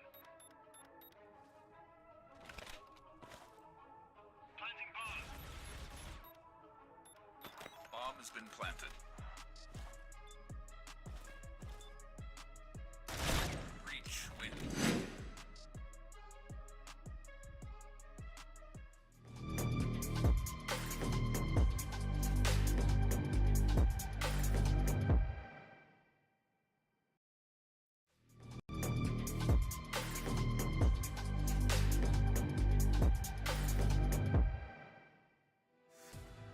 Striking line out of there. Ventilating a tough spot, throw out a frag grenade. He gets dropped quickly. No, excuse me. He's still alive. That was just a quick. That was like phenomenal timing right there by Mr. Crosby behind the scenes. I thought he went down. 36 seconds down on the clock. They got to make that move. 3 players left alive here for Team Rain, but they're locking this site down. This is the point you know it's going to be B. How do you make that rotation? Nax is moving over and he's going to position himself behind the concrete. And folks, this is concrete. It's not a facade made of cardboard and styrofoam. It is concrete. It's hard to shoot through. He's in a good spot, but he's got to be careful because they have that extra elevation. No way. He just deleted the elevation. He doesn't care. He starts a rock slide right there. 2 players are now dropped here on their side. Noxic finding Finley as he comes out double doors there. Wives is here as an absolute unit. They even brought this back. It's a 1v1, but Noxic is going to close. Some impressive showing from him early, but I don't think he's going to decide to do that. Grab that Eurasia, go ahead and get on out of there and try to save it for the next round. He's having a difficult time with Faltus, so he misses that first shot, and they know where he's at. Tries to go for the no-scope, quickly zooms in. Oh no, it's a disrespect from the knife, and he gets dropped. Team Rain has tied it up, folks. Why Finley definitely with the sniper roll, he knows how to dance and play with it. Just great, and that's just being able to use it to your advantage. Fallen Knight again, the early piece, but they're gonna blast him through the smoke. Fall is able to pick off Noxic. He's in a tough spot. He's got to try to utilize that smoke and try to get out to the right side of the B site. He's actually going to decide not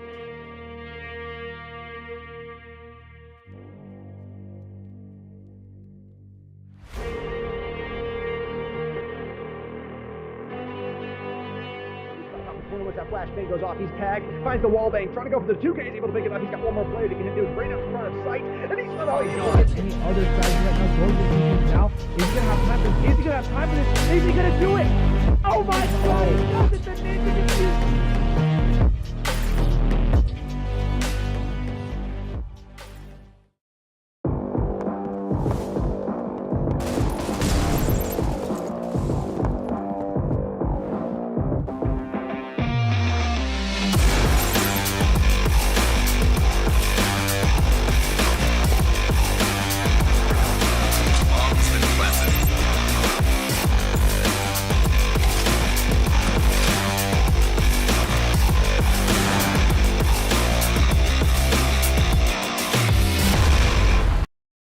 Don't you think it's time to up your game? Get to the next level with G Fuel Energy. Item selection, zero sugar, antioxidants, vitamins, character creation. Wow, looking good. Gamer words, DLC, XP, side quest. Look out, sweats. Build mode, flag, noob, squad up. G Fuel Energy. We made this commercial for you gamers.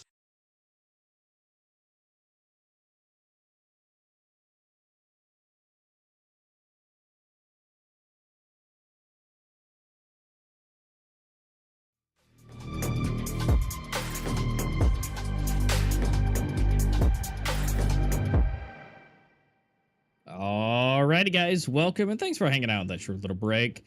Invictus threw us to that break a little bit earlier than we expected, taking it out to a 13-5.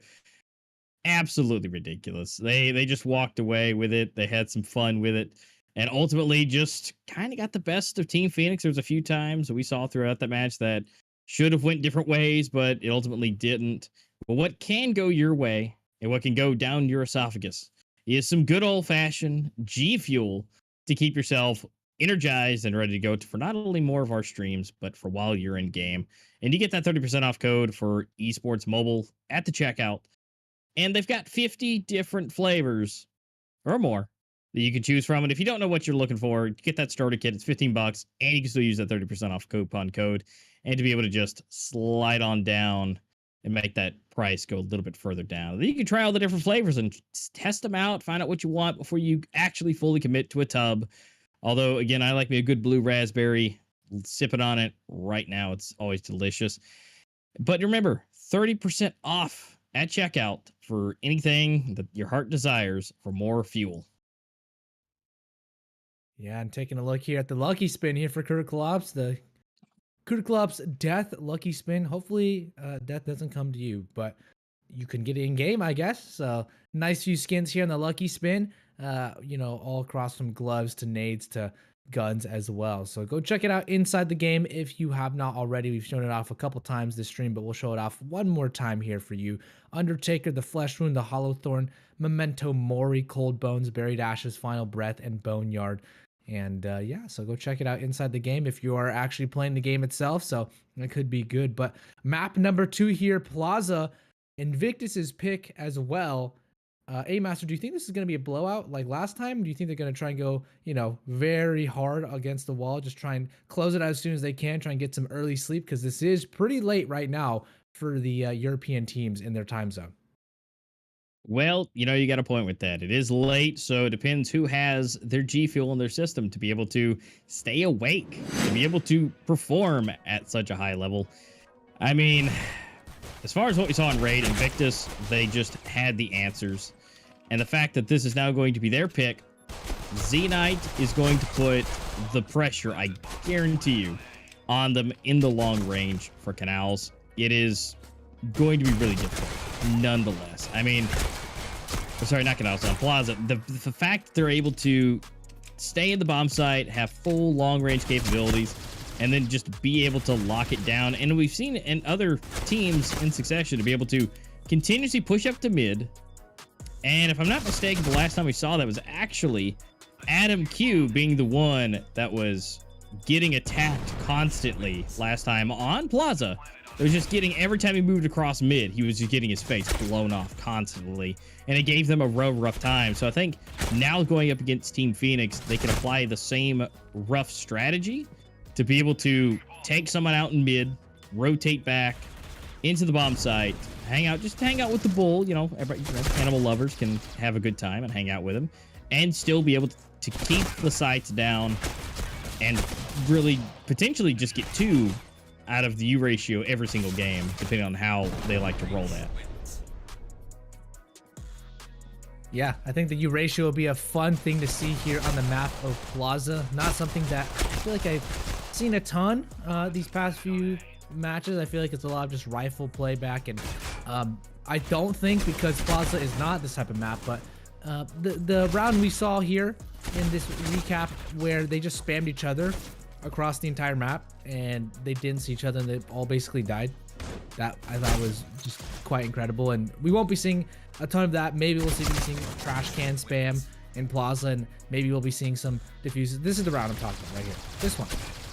Like you don't see this in other maps. This is only something you see really on Raid. So maybe I guess on select other maps, but maybe on Grounded. But it's just not as popular. So we'll see on Plaza. It's a lot more tactical, a lot more old school, right? So just kind of run and gun and utility as well. A lot more of a actual horizontal and vertical difference. I know that you have the top, heaven area and tunnels area here for Raid, but even on Raid, there's a lot of separation between them, right? With Plaza, it's just like it stairs up. With Raid, it's like tunnels is a very small, very narrow area of it, so you kind of have to be very tactical in how you approach it there. But I'm excited to see. I think these teams will soon be ready for the knife round, and if Z-Knight and his squad can pull off a very quick 2-0, well then that'll be good for them. But either way, Invictus are looking to hopefully take over Reign in that first place position here in Eurasia. Yeah, definitely. And again, if Z-Knight is really kind of the unknown to me, with the fact that Plaza is not typically, for the long range capabilities, but again, we've seen it used really strong before. And again, Adam Q specifically last time was the one that just kept getting his face blown off. Again, if that's taken care of, it can be used mostly in some areas.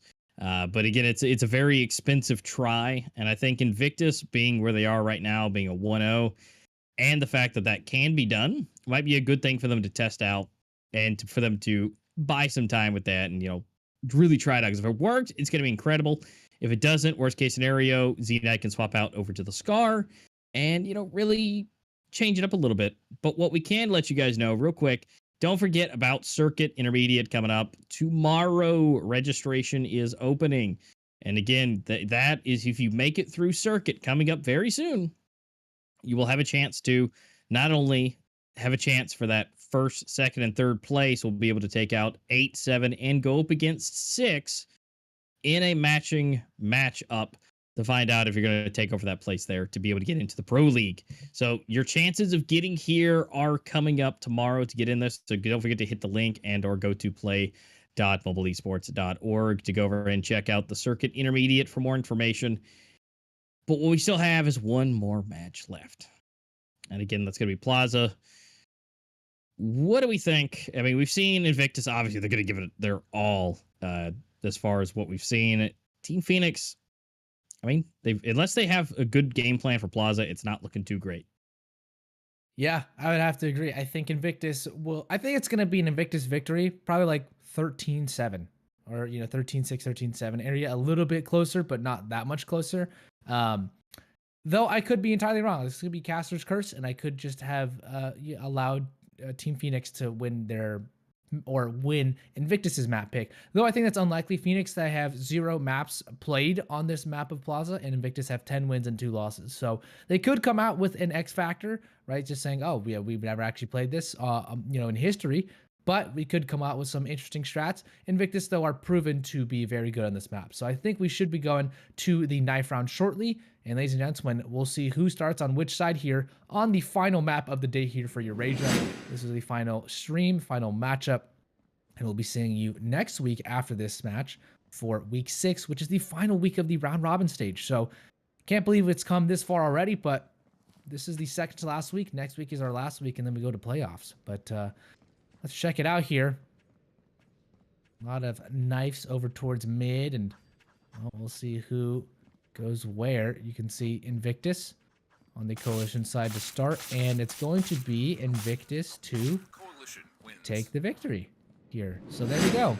They're going to win that knife round, and I believe they should be starting. I'm going to guess they're going to start similarly on the Coalition side, but I could be wrong.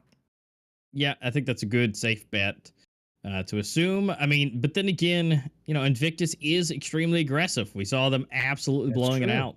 So choosing a breach side wouldn't be out of the question. The fact that they were able to just absolutely blast their way through. So honestly, I think that's what we're going to be seeing. We're getting confirmation that is what we're going to be seeing. So they're going to use their aggression to their advantage. And will we see them just take a bunch of these early on? We'll find out here in just a moment. We have 5 seconds left before they start running amok and causing damage. Team Phoenix versus Invictus here on Plaza. We'll see here. Invictus start off strong. They're going to go quick over towards the A side. And like you said, A-Master, they like to go very aggressively, and they are going aggressive up long right now. No fear, nothing else. They have Mixage just sitting back over there, watching over towards A mid. But right now, they actually did not go and commit over towards A just yet. They're actually going all the way back towards Connector, so they can go over towards mid. Very interesting. I think they're trying to play with the sound, trying to maybe confuse Team Phoenix on the audio cues. And as you can see, the smoke they threw, and boom, already gone. But he did get 1 kill in the meantime, and Shane as well, trying to get more damage done. So a 3-for-3 trade, and the bomb still trying to make its way on over towards B. Keyword is trying, because it hasn't actually made its way on over towards B yet. And Master Sadok, it will get taken down from the side. So a 3 versus 2. Now they are aware Team Phoenix is split up on their defense. 1 player over towards A mid, 1 player over towards the B site. And Valley now has to support his teammate Shadow, as he does play around the backside. Valley now trying to come in from that spawn area, trying to get anything done. But Invictus, they actually don't go for the signature bomb plant, but they still win out the round. So regardless, they are 3-for-3, I believe, on pistol rounds. Yeah, I mean, honestly, they really rocked it into that. Again, using that aggressiveness to their advantage, flying over to the 1 bomb site, making a bunch of noise, causing some havoc, flying back around, meeting them straight up in mid, taking them down, and then flying into the bomb site with guns a-blazing to keep them down. I mean, that's honestly about as good as you could expect them to. And so now they're going to try it again. They've got all AKs, rocking it up. And we've got some Deagles. So there's still some good possibilities here. But now they're going to switch it up a little bit. They're going to go slow. They're not going to go anywhere. They're going to throw them off. They're waiting for them to come for that excitement. Malik having a little bit of extra pre-fire there. Not able to make any of those connections. And it looks like A still may be where they want to go. But with, again, full-blown run of AKs, it's not going to be good. Boom, missing the shot. And Master Sadok, a little bit of damage here. Adam Q able to at least get 1. But still nothing dead yet for the side of Invictus. They might be able to clean sweep it again. It's definitely looking a good possibility. Here they go, going to that rotation again. caused a lot of problems, caused a lot of issues, and then we still have Adam Q coming over to potentially make it seem like no, he's just double checking for the back end. And so now they're basically almost uncontested going into the bomb site. One going down thanks to Boom. But now it's pretty much open season. They're gonna get the bomb plant, that extra cash. And it's a 3v4 with a bunch of pistols. Yeah. Invictus start off strong once again. 2-0 victory for them. Team Phoenix will concede. They've swapped spots now. Team Phoenix are in the breach spawn and Invictus are in the coalition spawn area. So they'll continue their reign of dominance. 13-5 was the scoreline at the end of the first map. Will it be similar? Will it be less dominant, more dominant, or equal level of dominant? Or will it not be dominant at all? Will Team Phoenix take a victory? So far, Shadow flips Mixage's head. Does pick up an AK as well. What can he do? Z-Knight trying to walk around the pillar. Spotted him out, yes. And Shadow trying to get something done here. Is he willing to risk his own life? Yes, but he doesn't get the kill at the very end. Recurse does instead. So 2-0 now, yeah. 0 maps played. 12 maps played though for Invictus. So yeah. 83% win rate. That's not too shabby. So yeah, so the good news is they have 0 for Team Phoenix. We have no idea what to expect. Aside from Team Phoenix giving it their best shot, and Invictus is 2-0 right now. So earlier bits, but now that we're even, everything's pretty good across the board.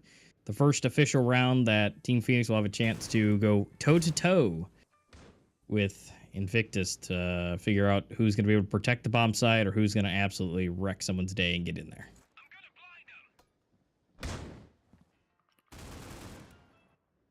Yeah, we'll see here. Invictus trying to continue their spree on forward. Push out Malik. What can he do? Oh no. Take down Boom. Oh, the timing just not in his favor, but Master Sadok actually does take down Malik. In return, Z-Knight is down a little bit low. Master Sadok could get caught off guard here. They're trying to push him out. And I think, yes, exactly, they'll kill him. Didn't go for the knife kill, but Recurse now could look to just protect this spawn area, which is what he's doing. Mixage now far from behind. We'll try and get the double kill here. He doesn't get the kill in the Valley, but does good damage. And now Enchain and Valley left alone, as Enchain does not even find the kill onto Recurse. So Valley now just falls all the way far back, and Invictus pick up the first gun round. 3-0. Nice start for them. Yeah, and I mean, Valley's going to try and keep what he has and, not lose, anything. Anything to keep is better. So that AUG is at least an extra little trophy to have. Although coming up close is going to be Recurse. Will he have a chance to get there? He does, but Valley's ready. He's in the air. Is able to at least take him out a little bit more detrimental damage to their economy. But Invictus looking really nice. They've still got 10K in their pockets. And we're still getting full buys from Team Phoenix, so they're going to try it again. Will it make a difference? They need to figure out a way to break through that defense. And as you can see, it looks pretty much even. They're splitting up. 2 on one side, 2 on the other, 1 in the middle. And it's all about that information. They can rotate quickly if they need to. But looks like A, maybe where it wants to be. That's probably the worst place they could go based on where everybody is. But again, we have the glorious powers of seeing that, and they do not. So it's easiest for us to say, hey, they probably shouldn't. But that's, it's all about the decisions in game that matter. Oh yeah, Invictus now grouping up over towards A long. Everyone going there. Bomb though, gonna maybe be a little separate. So now actually they opt for a 3-2 setup. Maybe even a 4-1 setup. To go over towards A. With 50 seconds left, Invictus need to make their move. Shadow will get cleared out, but he does find a kill beforehand, and Enchain also gets one as well. So man advantage here for Team Phoenix. As Z-Knight trying to do as much as he can. Boom. Tries to find one. It's a 2v2 right now. Sadok could get a huge amount of damage done, but no, Adam Q just nails him to the wall with that SG, and Invictus keep their streak going. 4-0 as aggressive as ever. They're not exactly going for the bomb plants as quickly this time, just going for the kills. But this is Plaza, not as easy to get those bomb plants compared to the map of Raid. Yeah, it's definitely not the easiest. And again, here's Adam Q. That 92% win rate. Basically, when Adam Q shows up, it's probably going to be a victory. Is he going to be the top? Is he going to be the flashiest? Probably not. But he definitely provides that support role exactly the way it should be done, and providing that ability for them to get what they need done. Z-Knight starting us off, getting a nice headshot. Sadok getting another one. Let's see if it can continue. They're looking at least in a better position now. Malik trying to work their way around in chain, going real slowly. Might see a little interaction here, maybe. Using those ears to the best of their abilities. Ooh, but being able to come to the side. Not good. I mean, you can use your ears, but you do have a chance like that. Recurse coming from the side. Not the best. There's answering all the big calls right now. As INVICTUS up from a 3v2. 40 seconds left. All they have to clear out his house right now, and it seems like Recurse will do exactly that. That flash going out blinds Master Sadok, and he ends up dead. So now Shadow, they know exactly where he is. Will he go for the kill? He goes for 1-2. Mixage now has to drop down and get the bomb. Can he get the kill here on a Shadow? No. And Mixage continues INVICTUS' spree. 5-0 for them. As, well, INVICTUS want to close out quick. Yeah, and the crazy thing is, you know, typically you would say this is coalition-sided. And the fact that INVICTUS is just absolutely plowing through Team Phoenix, that does not bode well for the potential outcomes when we go into the flip. And that's assuming that Team Phoenix can grab some rounds here. If they switch, that's going to be up for Team Phoenix to get through INVICTUS' defense. And as of right now, it's not looking the best as far as potential predictions here, because INVICTUS is doing an absolute bang-up job. Although, as I say that, and I go through the mantra, we are seeing Team Phoenix start taking out, and it's all up to Malik, and now he goes down. Master Sada getting a nice two-piece for himself, and getting the first one on the board. So there's some possibilities yet, as long as I talk about how they're not going to be able to do that. Yeah, and well, INVICTUS are broke. That's so interesting. After 5 rounds winning in a row, they still don't have the money to buy in, so they're going to be in a save, and it should be Team Phoenix to pick up round number 2 for themselves. You can see Master Sadok. A lot of maps played, but not necessarily a ton of winning. About half of them he's won, and the rating a little less than 1. So Master Sadok now with Valley getting some good damage done here. Another double kill, and Sadok as well answers back. So there we go. Speak of the man himself. They get their second, and INVICTUS now maybe have money to buy. Recurse doesn't have a ton of money though, and neither does Adam Q. So they might actually go for another pistol. Yeah, half pistol, half buy. Yeah, so I mean that's at least going to give Team Phoenix a chance to slide up a little bit and be able to, you know, keep the gap a little bit, you know, by 2. So not the worst. So if they can really do that, it'll help them out at least on the round side of things. Make sure they're not getting cleared out, you know, with the rounds just getting absolutely taken away from them. So this might help them out. Although Recurse picking off 1, Master Sada getting a nice double, leaving it up to a 4v2. Mixage having his hand cannon available. Adam Q trying to get some damage dealt, but still nothing connecting with Mixage. Here it is. Nice headshot on Boom. It's a 2-3. Make that 1-3. Adam Q, not a lot to his name besides 21 HP, so you can kind of go for it, but Master Sadok's gonna say absolutely not. That's it out. It's 3-5. Still INVICTUS in the lead, but now they're gonna be buying up. Here comes Mixage, the first one to bring out the Eurasia. And the fact that they're going to be on the offense with it. That's gonna be super interesting to see how that goes. Yeah. 5-3. Closer game so far, and Mixage now with the Eurasia. Can he get a kill? Oh, that timing almost worked out in his favor. As Master Sadok now 12-5. He's been doing quite well this game so far. Can he have any more impact? Can he sit in that smoke and get a kill at the last second. Nope. Eat my words, because he just got absolutely destroyed through that smoke. But Chain actually doesn't take that much damage from the nade somehow. And right now it's Valley sitting on the A site. Shadow all the way up far front towards A long. And Invictus trying to go slow, but they do have the man advantage. And whenever they have that, oftentimes it leads to a round victory. So we'll see how they capitalize on their current advantageous spot. Yeah, they're taking their time a little bit. Got 45 seconds left on the clock. Looks like B is where they want to go. Recurve's trying to make them think otherwise. And at least able to get one. Boom's going down, although they're going to have a lot of action going on in Chain, using that concrete to his advantage. At least able to get one, potentially two. No, but Shadow's able to get one. Z-Knight to take out in Chain. Valley coming up to replace him. It's 2-3. U-ratio is still in play. And now Valley decided to meet that underway. Now that's on the ground, so they should be able to retrieve it, potentially, with how things go. But Adam Q going down. It's down to a 1v1. Oh, wow. Somehow this could work out for Shadow here if he does want to smoke it off. Could try and go for it right now. This is defuse in for him. He tries to go for it, I believe. He is trying to go for it. He is on the bomb, but oh my goodness. Z-Knight, he's going to miss it. He's going to miss it. Oh, that smoke ninja defuse. Z-Knight finally finds him, but Shadow is a Shadow in the smoke. And Team Phoenix somehow pulled off. This is 4 in a row now for Team Phoenix.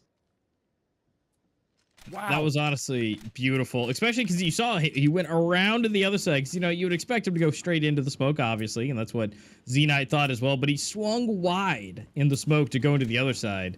So just all the bullets whizzing right by him. Potentially a foot, damage, because the shots were flying. But there's possibilities there, but most of them just not. That was a great play. Now they're only 1 round separating them. Now we're going to see some damage and kills coming out, one on either side. It's looking pretty good. I mean, Invictus, it's closer. They're not getting as many rounds, but they definitely will be able to more than likely still be ahead and the flip, but maybe not. I don't know. We're 2-2, and they're really trading kills back and forth. Boom does find another. Wow. So it's 1v1 Adam Q versus Boom, and Adam Q, that sniper shot with that SG takes him out with that headshot. And well, Invictus now up 6-4, but still, look at that defuse. Shadow 1, he just goes for it. And Z-Knight cannot find him. That smoke was perfect. And well, what a great round. What a great Ninja Defuse round. Yeah, and I mean, they're keeping it close, a lot closer than it was. There's no runaways just yet, at least. So this definitely gives us a good bit of hope for switching out and, going on to the other side. Again, a lot of hope here to be able to, stay alive and do what they need to do. We're seeing, some pistol action, which they're going to be able to swap out and get those rounds. That's all up to Malik. It's 2-1. Malik definitely being, a force to be reckoned with himself. I mean, usually when he gets into the gunfight, he's been winning these. Although, ooh. This is really shaky. This is very back and forth right now, and Malik with only 7 bullets will get caught off guard. And Team Phoenix could tie it up. This is very close here. Invictus not looking as strong as the last round, or not looking as strong as last game, but still, the half switch could reveal a very different story. Yeah, it definitely can. And I mean, these scores are looking really nice and even, pretty much back and forth across the board. A little bit better on some than others, and then some better back and forth across the teams. But hey, this is kind of what you would expect to see as far as scoreboard-wise. No one's really running away and just absolutely losing the rounds. But yeah, this could be an absolute tie. Z-Knight blasting with a shotgun. Ooh, a lot of damage. Boom is not having a good time. Ooh, barely escaping with his life. So the shotgun has been swapped out. So that's not going to be a problem, at least anymore on that side. We are going to see Valley using, again, that concrete to his advantage. And dealing some damage. Z-Knight is down. So now it's, again, a little bit better favor.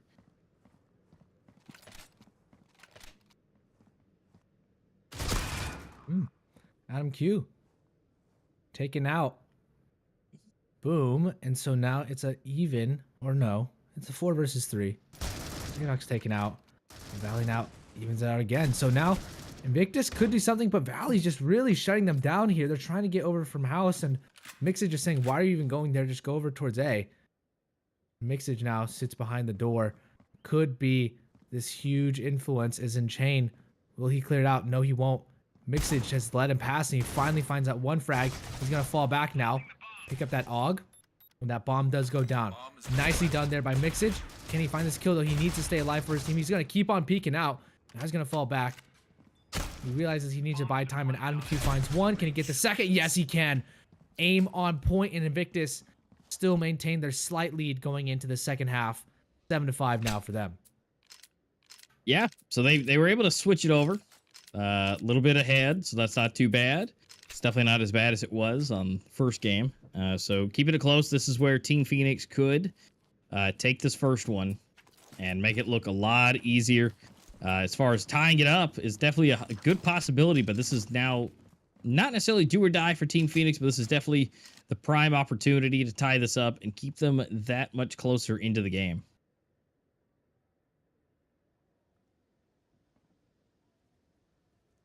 All right, so Team Phoenix looking like B, where they want to go. Not much going to be contesting there. We do see everybody on Invictus just kind of sliding into the right outside of A, just out of spawn. Fast Sonics is going to be the closest one to him. Boom, getting one. That's going to be great. So they kind of have that information. And Chain for another one, although Z-Knight's going to go ahead and get a nice little push up. And Chain going down. But bomb has been planted, so the extra cash has been made. Malik's going to do what he does. Z-Knight as well. Again, that concrete's going to be so important to be able to pop up and down, back and forth. Oh, 1 versus 2. Shadow finishing Adam Q.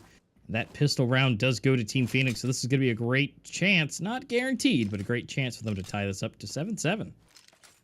Yeah, it's the first pistol round I believe that Team Phoenix has, the last one of the day. And Team Phoenix, they take it. So 1 for 4 for Team Phoenix. Invictus got 3 of the others. And this could be what they need. Team Phoenix now should be able to tie it up, given only XDs on the side of Invictus.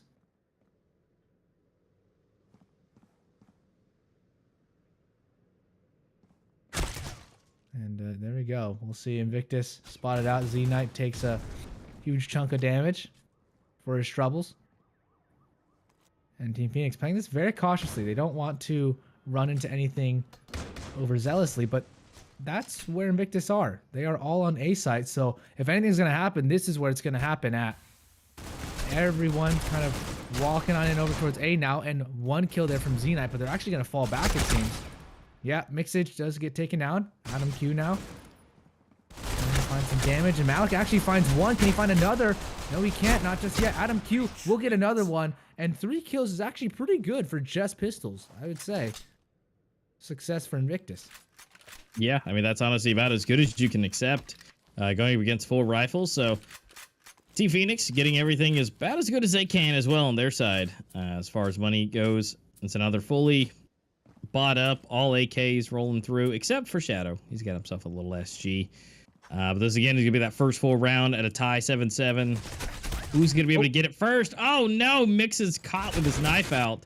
And now Shadow going to go ahead and take out Z-Knight. 2 of the, I would say, heaviest hitters for the team already down. So this is definitely a good placement for Team Phoenix to be able to take it. Adam Q still going to show why he's got his 92% win rate. He's definitely good where he is, but it's still going to be a little bit more still tilted in the side of Team Phoenix. Yeah. We'll see if he can hold on, though. Malik is trying to do as much damage as he can, and Adam now finds himself in one spot. He repositions himself, flashes it out, allows for his teammate to peek on out, and perfect team play. Invictus turn a unfavorable situation into a round victory with that flash, with that team play. That communication on point for those peaks. Yeah, that is not how that was supposed to go. Definitely a possibility, which it did, but that was not how that was supposed to go. But here goes Recurse again. You know, again, 78% win rate. I mean, typically, you know, they win most of the time. So it's definitely, you know, historically speaking, a little tilted towards Invictus. And what's definitely tilted towards them is a nice little two-piece here for Z-Knight. Is he going to make it a 3? He is. Is he going to make it a 4? No. So close. Almost. But Boom seems to be inspecting the tile work and the craftsmanship. He is now back. He's got woken up. I mean, he was mesmerized by the stone work. He's going to try and see what he can do. They're going to go for a knife, it looks like. And Recurse is going to get it. A nice 1v1 knife. And Invictus is going to go ahead and get 2 rounds ahead. Yeah, this is the flashbang flash, and then pop exactly, and then Recurse got 2 kills right off of that flashbang. So nicely done there. And Invictus now looking like themselves, even after that pistol round victory from Team Phoenix. It seems like Invictus could close this one out very shortly, with only 4 rounds separating them from a 2-0 victory. Yeah, so we're going to see what they're capable of doing yet again. They're spread out, one at either possible entrance. So no matter what way Team Phoenix go, they're going to be able to provide that information to the rest of the team. And, you know, basically if they can attack 2 at the same time, it definitely would help. But we're going to have to see if they can make that. And Mixage trying to get some good shoddy damage, which not too bad. Got some good range on it. But no kills yet, but oh, maybe not. There goes the double pump from the shoddy. Z-Knight getting himself 1. And Boom's going to try. It looks like he's going to give some little tap from his deagle. But he's getting surrounded almost. Yep, Malik going to go and take it. Then NMQ all up to Valley, the lone survivor, to clutch it. He's got 2. But Z-Knight had the 3rd. Yeah, Invictus so close to finishing it out, and Team Phoenix, I think they had a good little resurgence in the middle of the game, but now they're on the pistols, and Invictus only 3 rounds away, so looks like Adam Q has been the man to step up. That 92% win rate, as mentioned before, has allowed them to continue on, but Invictus, they have requested a tactical pause, so we'll resume in a couple of seconds now. I'm not sure what strategies they're thinking about because they have a little bit of a lead here. But Team Phoenix, they got the dualies right now. Oh, no. That's an entire team of dualies. All right, now, at this point, I think they're going to go for the memes, for the fun. Although it's interesting that Invictus going for the tactical pause. Woo. Oh, my goodness. Z-Knight. And Ace. Ace it is by Z-Knight against the dualies. They didn't even give us a chance to see it. That would have been wonderful. There we go. Z-Knight. He said, "Yeah, I don't care about your dualies. I don't want them." I guess that's what the tactical pause is for, right? I mean, they made a strategy and they said, "Hey, Z-Knight, can you go wipe them? That'd be great." They knew the dualies were coming out, and they said, "Yeah, get rid of that." But yeah, 2 rounds away here for Invictus, potentially match point. Z-Knight is just sitting over towards mid. Mixage is so aggressively pushed out over towards square area. Well, 5 versus 5, but it really feels like Invictus have pushed Team Phoenix all the way far back. And Boom, gonna get knifed. Mixage, he said, it's worth it. Worth me dying. And worth my teammate dying for the knife. So, yeah, Recurse now. Just him and Z9 Adam Q left to get Invictus match point. But Team Phoenix, they're going to try and fight back, but they are really not in any position. They have no map control. The bomb is out in the middle of the area towards truck. So, yeah, they kind of have to start from square one again. And with only around 35 seconds left on the clock, they got to make a move. It looks like it's over towards A. At least that's where Shadow's trying to go out. But Adam Q says, nope, get out of here. And every second that ticks by is Invictus saying, we're going to win this match. Though Master Sadok does get a nice kill. Adam Q, and he closes out both. Spots one, and he does get the other as well. double kill there, even with low HP, and puts them onto map, match, and series point. And here we go. Z-Knight doing it again, getting 3, 4, and 5. That would have been amazing to see all the dualies just absolutely firing, but Z-Knight had other plans and decided to not even let a single bullet come out of any of the 10 pistols that were in play. 10 pistols. It's so weird to think about that. But Z-Knight wants to close it out right here, right now. Master Sadok does find one, and Shadow actually finds another as well. They're getting a little bit careless here, carried away. Z-Knight does get taken down, so Recurse now, he's like, okay, well, me and you, Adam, we gotta close this one out tactically. We can't fool around too much right now. But Team Phoenix, they're gonna try to take advantage of these foolish behaviors here from Invictus. And Invictus think it's gonna be an A hit, though. It is going over towards B. The bomb will get planted on that B bomb site. So we shall see here. As Invictus now go for this retake attempt, and Recurse taken out. Adam Q now has to pull off a 1 versus 3. Is it doable? Yes. Is it likely? No. Well, I mean, at this point, they got money to burn. Especially Adam. He's got 11K in his pocket, so he can try and see what he can do. Hurt him a little bit more, but yeah, Shadow's going to use a nice little head peek there and take him out, so nothing too crazy. And here we go. Here we're going to see that from behind stab, making it look easy. Mixer's going to get that extra money in his pocket, which, I mean, he's got some decent money, or at least had decent money. He bought the U ratio now, so that stab basically made it to where he could have that weapon right here, right now on this potential match point yet again. He's going to give it a shot, see what he can do.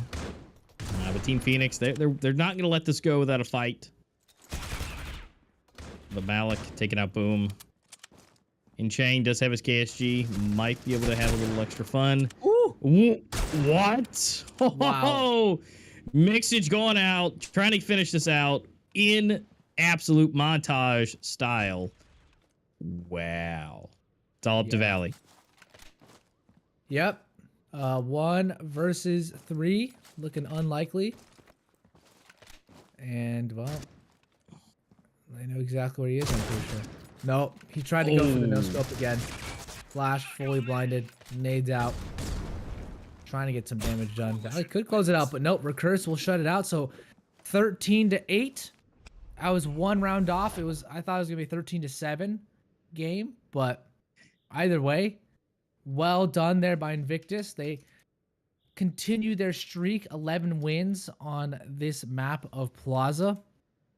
And, well, Invictus, I think they move up to number 1 in the Eurasia spot. Yeah. They're definitely, I mean, not only are they going to potentially do that, they're going to gain so many rounds that I don't think they necessarily need, but they're definitely going to gain so many rounds. I mean, from ending it with a 5 and a 7 on the other team, so many rounds that they're going to gain. So we're going to have to check that here shortly. But that is going to be Invictus getting it up. Again, that's 2-0. Team Phoenix gave it their best efforts there. And so we're going to see Invictus.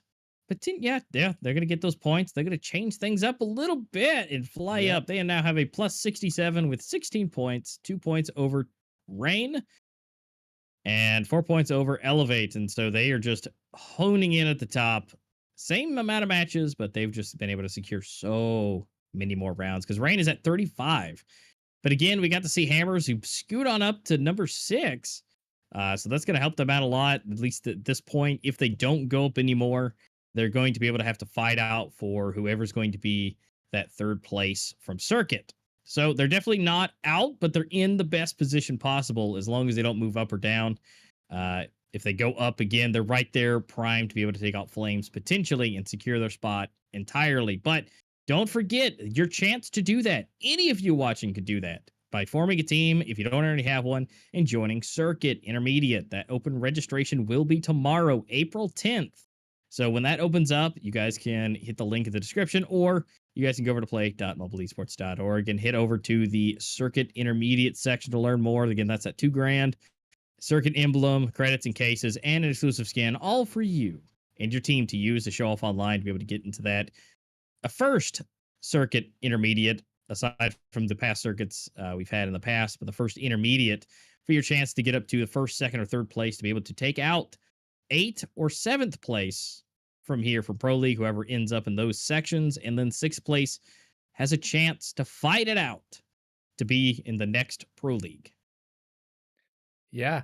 And after all the action we saw today, congrats to Invictus for winning 2-0, and also congrats to the Hammers for winning 2-0. You know, their opponents were Fierce Team Phoenix as well as that of Flames, and so well done for both of these teams moving up respectively. And once again, want to thank the sponsor, G Fuel, Critical Force Mobile Esports as well, everyone who helped out. And put your player ID in the chat for a giveaway. We're going to be doing some giveaway for some cases at the very end here. For all of you who stayed to the very end, we appreciate you for your support. Thank you, everyone, the teams, the players, the sponsors, the staff behind the scenes for making this possible. And we'll see you, I believe, next week for the final week of the round robin stage. Afterwards, we'll be going to playoffs, so that'll be very exciting. But we'll see you next week, everybody, and have a great day. Remember to put your player ID in chat for some case giveaways.